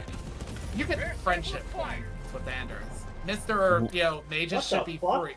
Yeah, he likes that. What the fuck? I'll be honest with you. Fenris is an edgy boy, but I do like him a lot, actually. I'll be completely real with you. I love the fact that he was assassinating the mages that fucking tortured him. I sympathize with him, like, okay, he's edgy, but dude has a good reason for it, whereas, like, I'm gonna be honest, fucking Anders was never in one of the bad fucking circles, if you know what I'm saying. He just didn't like that he, like, couldn't write home or, like, leave whenever he wanted to. He was like, what's his face? From, like, Dragon Age Origins before you harden him, he's like, my socks are puckered. I have a hole in my sock. Found something. You're what? Into winter he is a magister, her a is just a man who's wet sliek any other is a still a good line. Oh. Yeah, like... bots. Ow! Ow! Oh! Alistair, Jesus! The guy's name. That was an Alistair line when he was talking to the old mage lady from Origins. Yeah. Oh, when? Yeah. Because she would, like, patch up his clothes. Oh, right, yeah. I really liked, that interact, like, okay, like, the original cast in fucking, Origins was just so fucking peak. Like, okay, to be fair, I wasn't that big of a fan of, like, okay, when I say not that big of a fan of him, I'm not saying I hated Zevran, but Zevran wasn't really my cup of tea because he was just never on my party. I get it. I love Zevran personally. 100 meters. I still liked him though. Like I genuinely did like his character. You know, I played Origin. I didn't like Zevran, but it's not because I hated his character. I hated the fact that he was a backstab spec rogue and never backstabbed. That's what I hated. That's the reason why he was never in my party. Oh. The AI just does not handle that kind of gameplay very well. It never does. So like, that character is always doomed to be like cannon fodder. They're doomed to die. Like, if you're not controlling every party member, they suck. Yeah. But like, yeah, fucking. I enjoyed a lot of the interactions in Origin. Now I'm Wozen feels a botu Mario Party lol. Which is? What, you getting fucked over and killed all the time? Calling in a hell bomb. Protect me, I'm calling a hell bomb. But I'll be completely honest with you. I legitimately think if you said like, Joe, pick a Dragon Age to play right now, I would probably pick 2 actually. Yeah, 2. Get out! Like, for a lot of the same reasons. For a lot of the same reasons, the games outside of 2, I don't necessarily enjoy as much as 2 because, like, I'll be honest, just because 2 is a more linear and structured story, like, okay, so here's a gripe I have about Origins. In every game of Origins, aside from there being 2 areas that I just don't like going through, Ostagar and the Fade, because Ostagar is just like a long slog and the Fade sucks, so I'd mod the game to skip it. I love that. One thing I really don't like is how at like the beginning of every play, after I'd hit like load ring, I stop and proceed to like talk my way through all of my parties like chat trees. Yeah. And I'm an incorrigible guide follower, so I'll basically be like, so here's how I get like the best results with Morrigan. I'm the same way. Let me go buy a present for everybody. Their favorite present for everybody to get them maxed out so there's never any conflict. Yeah. So, like, ultimately speaking, I spend, like, an hour fucking, like, becoming best friends with them. So, like, before you've even really started the game, you're already having sex with your fait accompli. Yep, and, like, yep.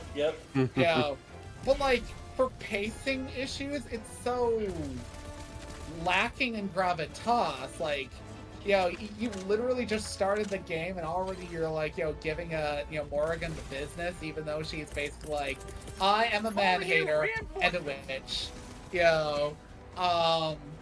Meanwhile, like, Dragon Age 2 kind of forces that structure based off the simple fact that, like, you are playing the game at its own pace. Use the glitch to suffix both Lionana and Morrigan's pseudo Azad dominance.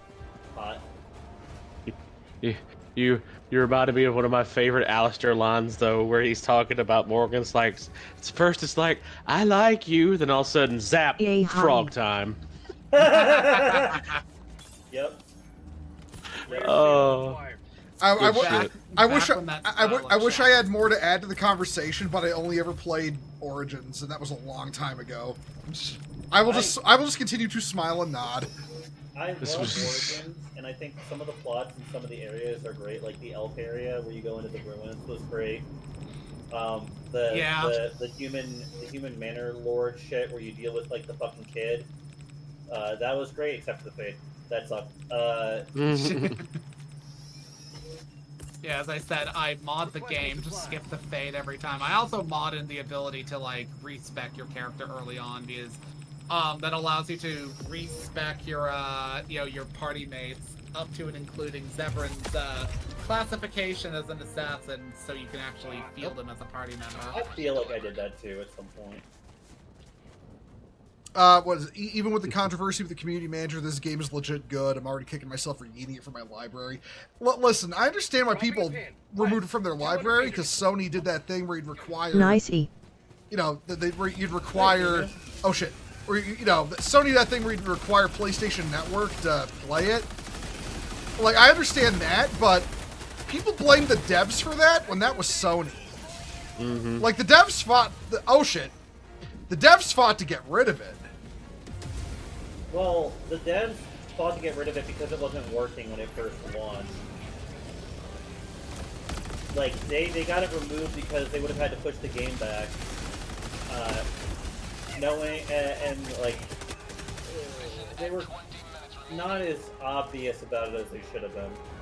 They shouldn't have sold it in places they knew they weren't going to be able to have PlayStation accounts in, which is like the real bitch fuck.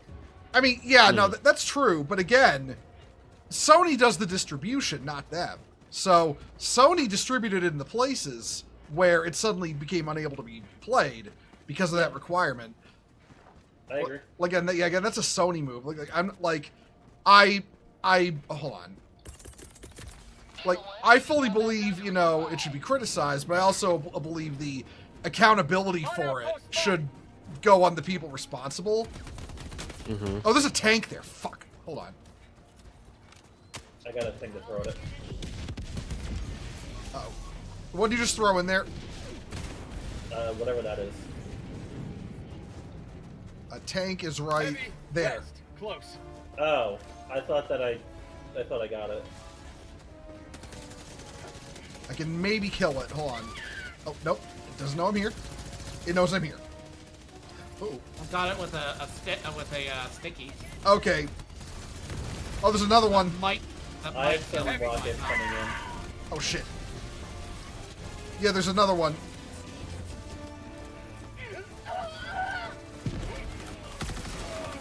I also got that one with the sticky. Okay. Is there another tank we gotta worry about? I want to say both. I want to say both tanks are done. Oh, ow, my blood. Ow, my blood. You need that. Yeah. Oh shit! I need that. That's a tower. Where?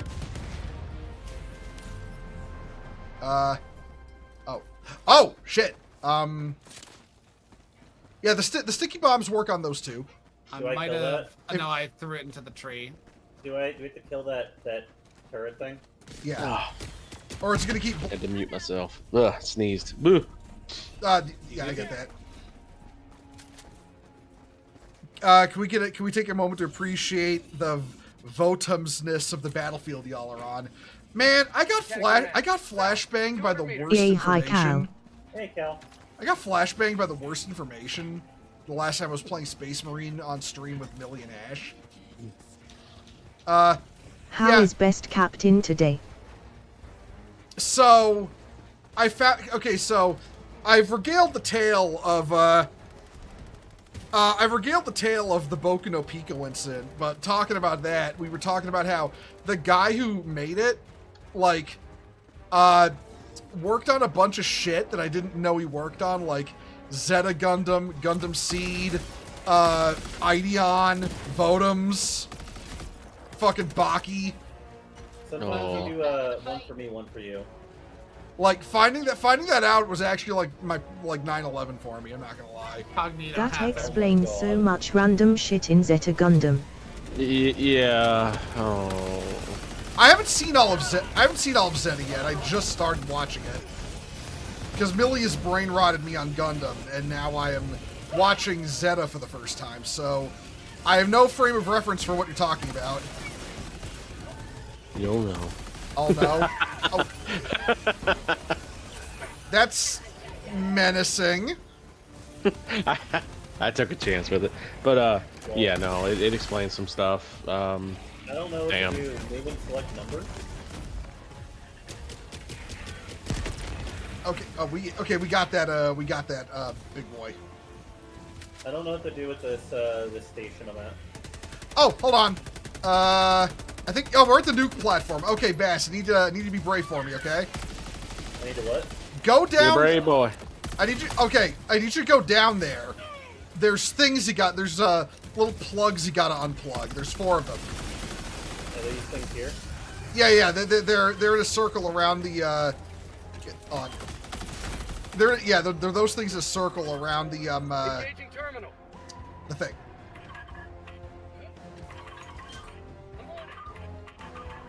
I'm putting in the launch codes. All right. Oh. I didn't know what the launch code was. We picked it up earlier. Oh, okay. Yeah, it's an item you have to pick up. I'm gonna drop supplies here. Throwing supply beacon. Okay, we now go through the. Oh shit, dude's over there. Objective located. South. Throwing grenade!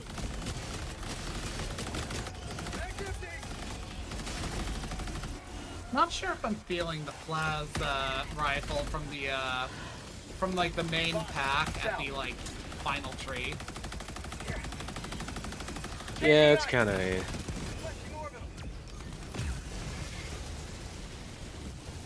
Some weapons are goated and some are like, eh.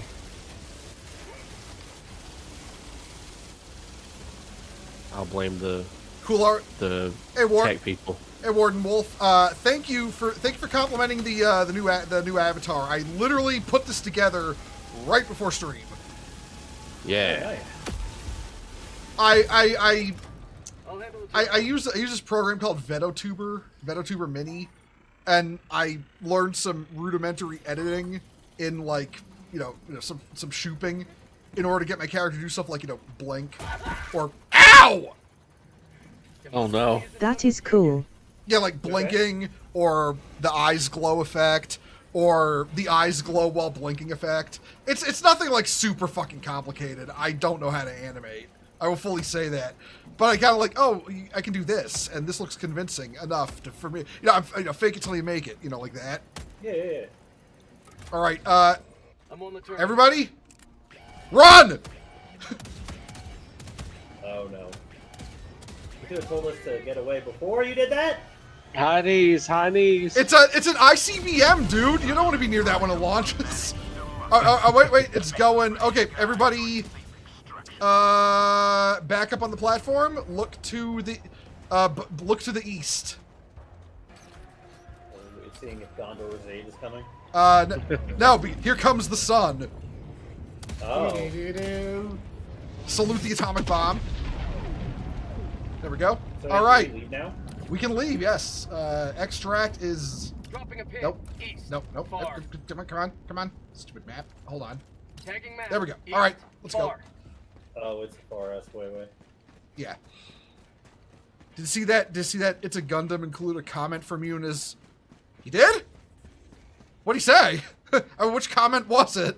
I've been look, I know Ash likes Veilguard. I still have my criticisms of it. I don't want to hammer him with those criticisms because, I mean, ultimately, I'm not going to judge anyone for enjoying something I don't like. I think that's I think it's really ass to do. I will acknowledge I've been a bit sensitive lately because of the fact that I do feel a bit hammered by some people. Nobody present. Except for Bo, but that's like, Oh, I hammer Ash all the time, just not like that. Still is such a bully. Tyr, you need to stop being mean. Listen. No, Ash may be a brat, but until we're alone. Okay, here's the thing. It's not a matter of not being able to accept criticism. There's a difference between saying your feelings and thoughts on it with regards to your your reception of the game. There's a difference between that and telling somebody what something is, because ultimately speaking, reception to any given game is subjective. Yeah. WXLF. There are things you can critique. Thank you very much for following. At the same TYDM Warden. At the same Welcome. time, it's at the end of the day, everything when it comes to game reception is up to personal opinion. Yeah, and I'm not exactly the biggest fan of somebody hammering on me with their opinion as if it's some sort of God-given fact. It's I'm sorry, I'm an atheist. I rejected the gospel, and I reject yours too. Yeah, it's like the quality of a game is an objective thing, but ultimately, whether somebody actually likes the game or not is not objective. And you can't criticize somebody for liking a game. Okay, here's my example. There's this article that Roger Ebert put out when Transformers: Revenge of the Fallen came out. He hated that movie, but the movie made $2 billion at the box office or some shit like that. And he put out this really, like, butthurt article about basically calling people who liked it idiots. And, it's kind of funny, too, because he actually made a really good argument about the importance of objectivity in review in that article. And I quote it frequently, but it's still kind of sad, like, you know, he's still doing so in the context that it was sour grapes over the fact people liked a movie he didn't, you know? That's funny. Yeah. And I think it's also important to like recognize when there's like not everything is just dog shit, right? Like there are things that are probably good about you could say like the art style for Dustborn is pretty good actually for like the game, right? Like not everything is just a complete unmitigated fucking like disaster, and I think people are saying there's nothing good about Veilguard. It's like, well, come on, okay, let's. I blame Siskel and Ebert for Nostalgic Critic and Cyclones. Yep. Yeah. Also, you know, like I'll make a spicy hot take for things that I enjoy right now on this topic. There are things I like about Godzilla '98, even though I think it is one of the worst movies of all time.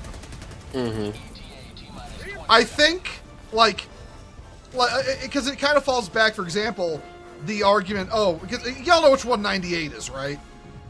Yeah, Godzilla. With the big Godzilla foot on the Iguanodon. Yeah, the one where he's just a mutant iguana and like he doesn't have fire breath. He's killed by he's killed by conventional missiles from planes and all that. Yeah. His son in the cartoon is really cool though. I mean, don't get me wrong. Godzilla the series was great, but the movie was not. Yeah. That said, I do actually like he's called Zilla these days as a monster.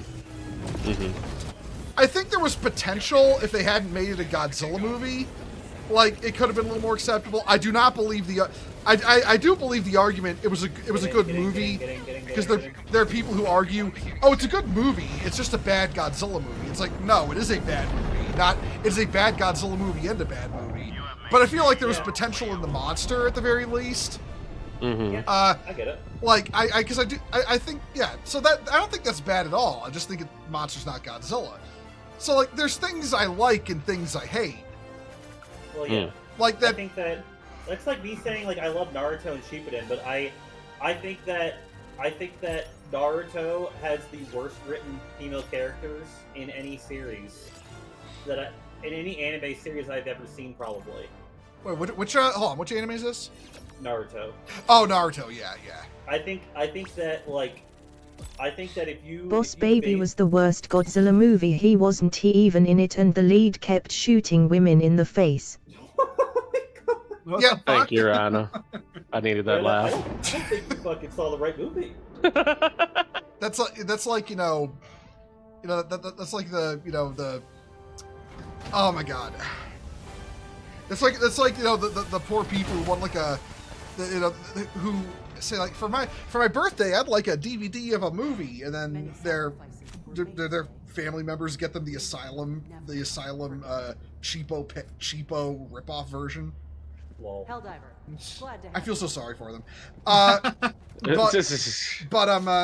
But yeah, like I don't know. I feel like, you know, part of like being objective about the critique of things is also like not just like talking about what you hate, but also talking about how it works as well. Like, I mean, I'll say because I've been watching Ash play Dragon Age Inquisition right along because I'm a mod for his streams. So I've got Inquisition. Inquisition. Veilguard, yeah. I've been watching him play Veilguard right along because I'm one of his stream mods, and you know, I've been watching him and I've been like, you know, paying attention, and I notice things about the game that I do like, but you know, there are also a lot of problems. Like, I'm not as lenient toward the character writing. The game genuinely looks like it was made to be a lot like a. Because I mean, I know for a fact the game started production as a mobile game, but they didn't know how to monetize it, and then they tried to turn it into a live service game, and then it got turned from a live service game into a proper Dragon Age sequel, and it really shows in the game design. So you're incorrect on the first part. It wasn't originally a mobile game. Oh, it wasn't? Originally it was meant to be more of a small scale game akin to Dragon Age 2 that took place in a single city. Oh, okay. And it was supposed to be about like an assassin's guild in that city, and like the kind of like big world events happening around it, and like that city being like a safe haven. It was almost like It almost kind of sounded a little bit Dishonored-y. You know, well, honestly, it sounds a little bit like Destiny with the whole Last City thing. Kind of, but you never left it. That's the difference. Yeah. So, like, it sounds almost a little bit like Dishonored-y. Yeah. But, like, that became... That entire industry that made games purely to trick grandparents into buying gifts moved into mobile. Well. Drop us... here. Alright. Because then we can go do the secondary, get the data, and then get moving. Okay, I also actually know what to bring this time, because I know we're fighting bots. Yeah, sorry, I should have maybe said more explicitly. No, that's okay. That's okay. That was my dumbass for not looking when we went to the mission. So that's something. Yeah, I'm bringing. What am I bringing? The spear. I'll bring the spear. 500 kilogram.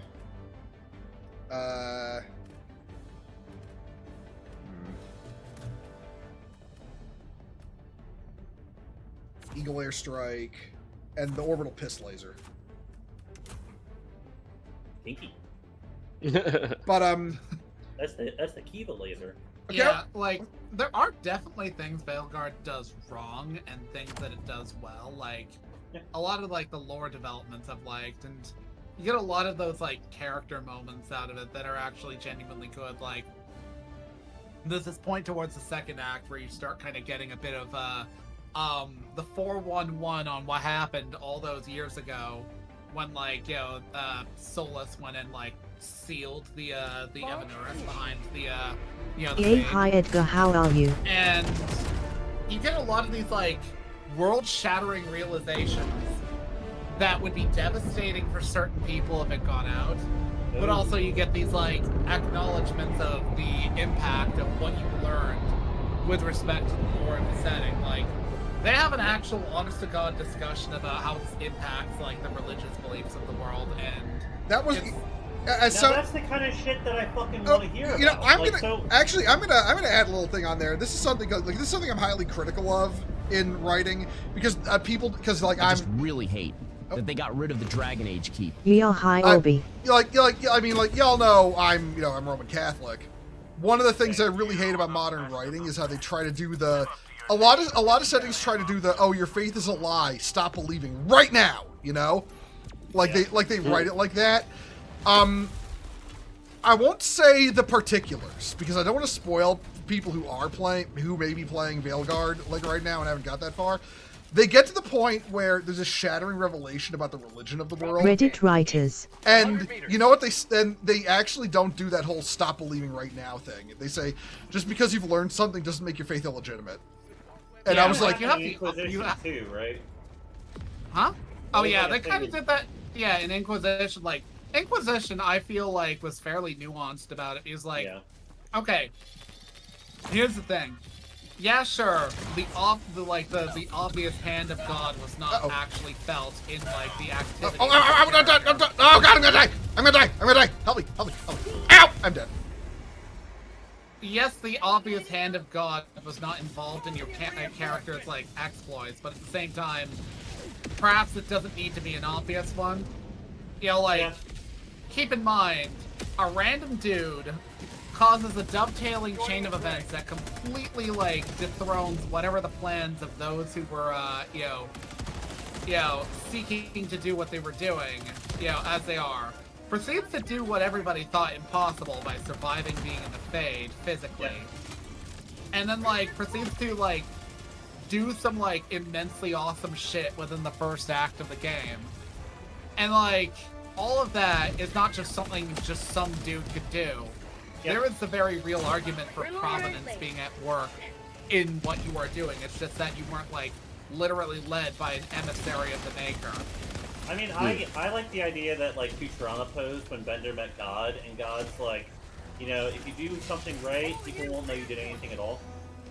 Yeah, exactly. Yeah. Like, you don't need to be fucking heavy-handed. You know what?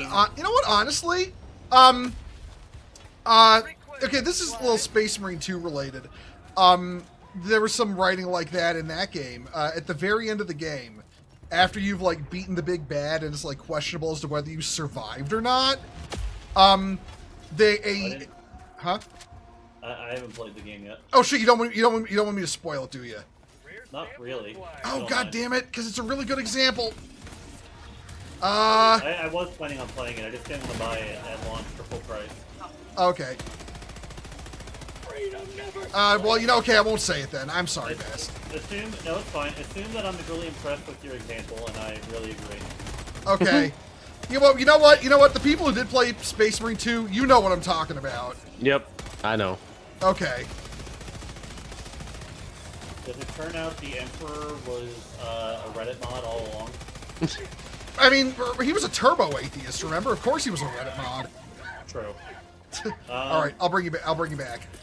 So Ash, I'm really curious. Do you think that like they have like a very mature, nuanced take on how like they handle like the world politicking and religious stuff going on in Belgard? 200 meters. Say it's fairly mature. I don't want to say because it would be a spoiler, but it's like we're talking some like world-shattering realizations that if it got out would like lead to greater struggles for the elves. Not because their gods come back, but like it ties into certain realizations, I cannot say. And they're basically like, oh, this could be bad if that got out. Remember how you said people big ammo dump here. You remember how you said people are showing people all the cringiest fucking like individual character interactions, but like the overarching story is really good, and like, you know, people are getting like fucking opinion, like you know, you're watching a video of cringe compilations and like, yeah, they're cringe, no one's disagreeing they're cringe, but like you're looking at a small little section of the game that like people are saying is the reason why it's bad when there's actually some good stuff.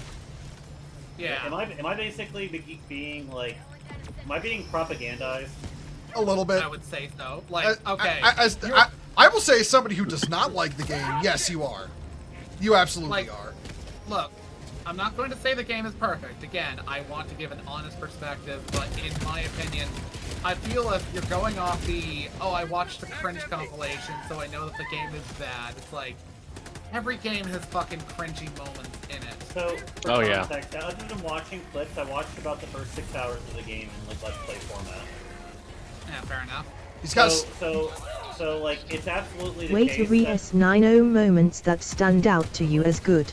Yeah, like what's an example? Because like I watched everything basically up until the point when they got to like the lighthouse in the Fade. Yeah. So maybe actually only like 2 or 3 hours.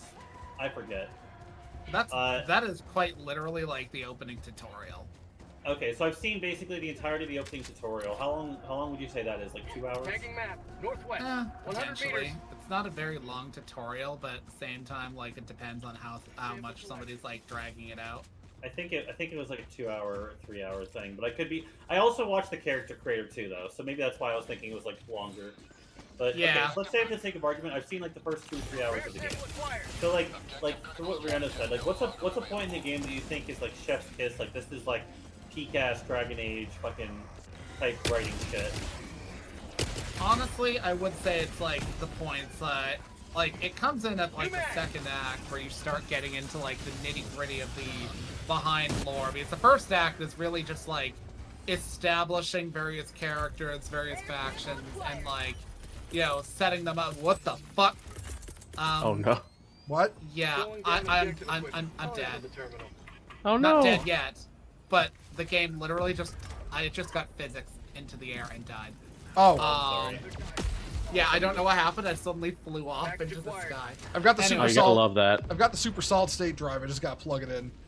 We have to get command. We have to get command their femboy porn. Oh, stay back from that. Stay back. Anyways, like Act 2 really starts to get into like the really heavy like lore impact things, where you start to like find out about a lot of like, you know, the things that have like, you know, came down like in the past. And if you like played Inquisition, that is something I have seen people say before. That Act 2 is where you get into like the actual, like you get into some meaty nice shit. Yeah. Yeah. It genuinely is where the game starts. I'm sorry, go ahead. I was saying I've seen a bunch of reviews that say the exact same thing. And I've watched him play it, so yeah, I can confirm that is exactly what happens. Hey, Millie, how you doing? So I'm sorry if I came across like too closed-minded to it, but you're kind of convincing me that there might be like, even if like the individual character beats I'm not a fan of the writing of, like bare minimum there might still be some like fucking like larger like macro level. Riona, I am so sorry. Oh no. I would say like LOL. I would say it's definitely a flawed game. And it definitely isn't like the best of Dragon Age, but it is definitely. I am so confused by that thing's range. Yeah, same. I have no fucking concept of where it actually wants to go. Yeah. Oh shit. Oh shit. I don't want to get shot. I don't even know where to go right now. I think we had to go south. Oh shit! Ow! Okay, I just got shredded. I will say, I plan to eventually play Veilguard myself, but what I have seen with Emmerich, is that his name? The old necromancer guy? Yeah, the old necromancer. I like him because he reminds me of Vincent Price, and the fact that he has. Well, I think he's a really cool character from what I've watched. He's probably my favorite. What I've seen, I enjoy him, and the fact that he has the little skeleton man servant that's so adorable, I'm like, I will protect you. I swear to God. Yeah, I want to play it for Manfred. Emmerich is by far one of my favorite characters. Like, okay, if he hadn't joined in Act 2, I would probably started romancing him, but I started romancing Lucanus, who is, in my opinion, such a fucking mom. Like, okay, if you heard other people describe him, you'd basically think he was basically Shadow the Hedgehog, somebody's original the assassin guy? Yeah, the assassin guy. Oh, he was like the one. He was like the one guy that I saw from like the opening. Like him and the Indian lady were the only two that I was like, okay, these would probably be in my party. How many party members do you get? 2 or 3? You get 2. I would like, cause like when I first was like watching like a lot of stuff, I was like, okay, he's not bad, and I actually kind of like the Indian lady. Yeah, I like Nev. And I like I generally like most of the cast. I'm still undecided on Tosh is the thing. Fucking for various reasons, because again, much like Sarah, there is the potential that she might grow on me. And I'm not exactly hard to please. It's just that if she becomes more abrasive later in her story, I'm going to like her less later in her story. But like every other character I've enjoyed. Like, I hadn't even met Lucanus. Do you get more options to disagree or assert yourself later in? I haven't really seen that, but like, it's not like you have to agree with everybody. I will acknowledge even the disagreement quote unquote option is basically like still acknowledging. It's just not gushing. Yeah. Oh, that's my problem. I'm sorry. There's no option to be an a-hole. I'm sorry. I'm gonna stay on topic. I just bring one thing, Millie. I just saw. What do you mean? What do you mean, Dwight Marshall Bohemond? I am. My first name is not Dwight. It's Rykard. Marshall Rykard Bohemond. We've been over this. It's just everyone knows me as Marshall. It's like I'm like Barkeep. You know, everyone calls me Barkeep. Hold on. Are you named after the guy from Star Trek? Star Trek? No. Yeah. You mean Riker? No, that's Riker. No, I do not. I do not have the world's most badass way of sitting on a chair because I've got back problems. Or voicing Xanatos and gargoyles. I wish I could voice Xanatos and gargoyles. I'd fuck it up so bad. Nobody'd like that show. Oh. But yeah, like Lucanus, it's like, okay, so I hadn't even met him before somebody, basically gave me like the whole. He's like somebody's original character, Do Not Steal. He's super edgy, and I don't like him. And then like I like ran into him, and I'm like, oh, he's Italian, and and an Antivan assassin, so he's just kind of dramatic as a rule. But then I find these notes in the kitchen. He's like, how have you people survived up till now? Your diet is garbage. I'm doing your shopping from now on. I love that. I'm just like, oh, okay. He's a mom. Fucking, like, edgy mom levels. And then like you end up like meeting him. Millie, for, it's like, Millie, it's okay. I know The you're fucking team with did me. need I know one you're other fucking with me. functioning adult. And then you like have like a meetup with one of his you know, family members, because like his cell of crows are basically like largely like his family members biologically. And you meet up with them at a coffee shop, and he has this really, really specific, or like not like snobby specific, like half calf whatever. I mean like he's like, get this I recommend this drink from this cafe, because it's like, he describes it as a kiss farewell or something like that. And it's just like, dude is like into his coffee. You know, I vibe with that. So here's a legitimate question. Have you ever heard of the show that's like Star Trek Underdeck? Oh, the Lower Decks? Yeah, the Lower Deck. Lower Deck. It's what it sounds like to me is that if they had not made this a mainline Dragon Age game, but this was like a Lower Deck style, like fun little rom-com that takes place in the Dragon Age universe, that it actually would have been way better received. I honestly kind of agree with that, because like, again, I said earlier, you know, a gripe that I had with the story was that, you know, like at like the first act to second act like transition, you have this moment where it's clear that somebody more important would have been there in the story. Well, no loose ends. But instead, you know, like you're being held accountable for like not going to point A when you went to save point B, and like they're like, why didn't you help? It's like, I'm sorry, an entire city full of magisters couldn't hold off a dragon without me. I'm just a dude. I'm a man! I'm an anchor man! I have a fancy knife. That's what sets me apart from other people. But like... How's the thing not dead? What the fuck? Well, it's gonna be dead soon. Yeah. Yeah, you stuck it. Ow! I also summoned Basti, Basti, hit me with your back blast from your bazooka. Oh wait, you can actually get hit by that? Yeah. Yeah. What the fuck? Yeah. It's hilarious. I did not know that. Like, okay, when I say like I was displeased with that. Is that dude slipped into the ship right now? Yes, he is. I took a 30-minute like gap in like play just to like bitch to Bo about that. Like I was just like, okay, I need to talk about this because that bothers me. Because like I make a choice when I'm given two choices, and they are meaningful choices. Don't get me wrong; they actually shape significantly how like the story is going to play out in those areas of the game. And fucking like I get there and they're like, why didn't you help us out? This was your city, and now like members of our group are injured and it's your fault. It's like, excuse me.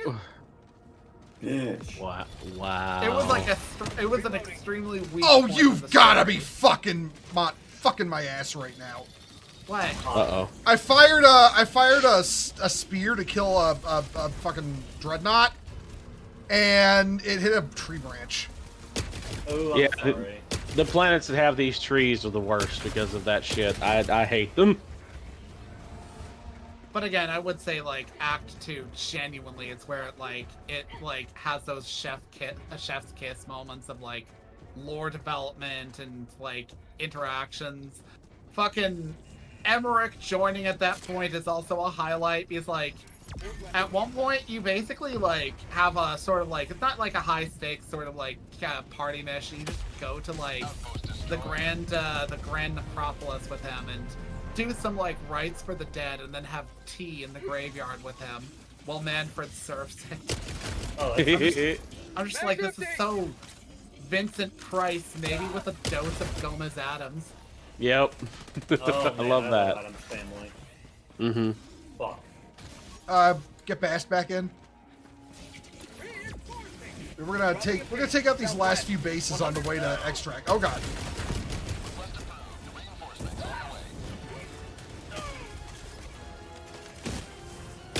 Yeah, it's like at the current point I am with Tosh, I could take her or leave her, but like with everybody else, I'm like, yeah, you my homie. Even Nev, even Nev, who's kind of... So, okay, a thing I will criticize. So, like, remember how in previous iterations of Dragon Age, there was the concept of hardening a character? Yeah. Mm-hmm.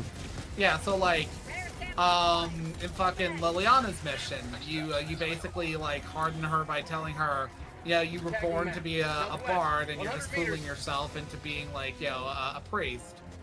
With Alistair, you tell him he needs to stop being so flippant about what's going on around him and actually have like proactive opinions. And that happens in Inquisition too, to a certain extent. Yeah. The hardening of Lucanus or Nev is determined by which city you help and which city you don't. Got it. What? Yeah, That's that bothered me. Like, That's it basically is like, it's couched in, oh, they've realized that, like, even though they're in this group for, like, a common cause or what have you, they can only really look out for themselves, so they've been hardened, and their approval gain will be, like, slowed. And, after that, Nev was, much colder with me. Like, even, like, having, like, minor sort of, like, comments when I went into her office, were just like, you know, I'm here to work, you know, we can put aside any sort of like being friends thing. Like, you know, it's fine. Oh, so now you're just gonna be a mega bitch to me because I make tough calls. That's the thing is, she's not really like a mega bitch. She's just stiff. Yeah, I get it. Yeah, like I would actively like pan the game if it was a mega bitch sort of thing. But like, from my perspective, it's more like they were like, you know, very professional with you rather than like being more friendly. I'm not gonna lie. This stream has been winning me over a little bit. Yeah. The thing is, I didn't dislike Nev after that point because she's still willing to play social ball. She has this interaction with Valara. Hey guys, we got one of them Eyes of Sauron. Hold on. I'm going in with a 500. Cover me. Okay. Yeet! Do you want me to activate the thing? Yeah, go ahead. This 500 should kill it. There it goes. Alright, yeah. Call extract. Okay, so, like, Valara is such a fangirl. Like, she's the person... Okay, so, she's one of the mages in your party. She's with the Veil Jumpers. Her thing is, you know, finding elven artifacts and containing them, because elven artifacts are scary. One of them literally has the description that it will break down things around it into their base components, including people. Yeah. Oh, okay. Okay, so yeah, they are Dragon Age SCP. Yeah, exactly. They are SCPs out the ass. They all do a different thing, and they can be dangerous if not properly handled. So like, despite this, despite being, you know, established as a character in her own right, she's still got like stars in her eyes because Nev's basically written about in like articles from Minrathos, and Emmerich is a professor. Oh well, God, the trees! They finally fucked me! Oh no. I landed a sticky on a dude and I was like, oh my god, it's gonna be great! And then that tree fucking ate the I got the piss laser out, it's dealing with him. Sorry for being low energy. What? No, you're fine. You're all good. It's fine. Oh, get back, that's a... Oops. You ain't got nothing to apologize for, Ryan. Yeah, you're fine, Riona. Don't worry about it. Oh, shit.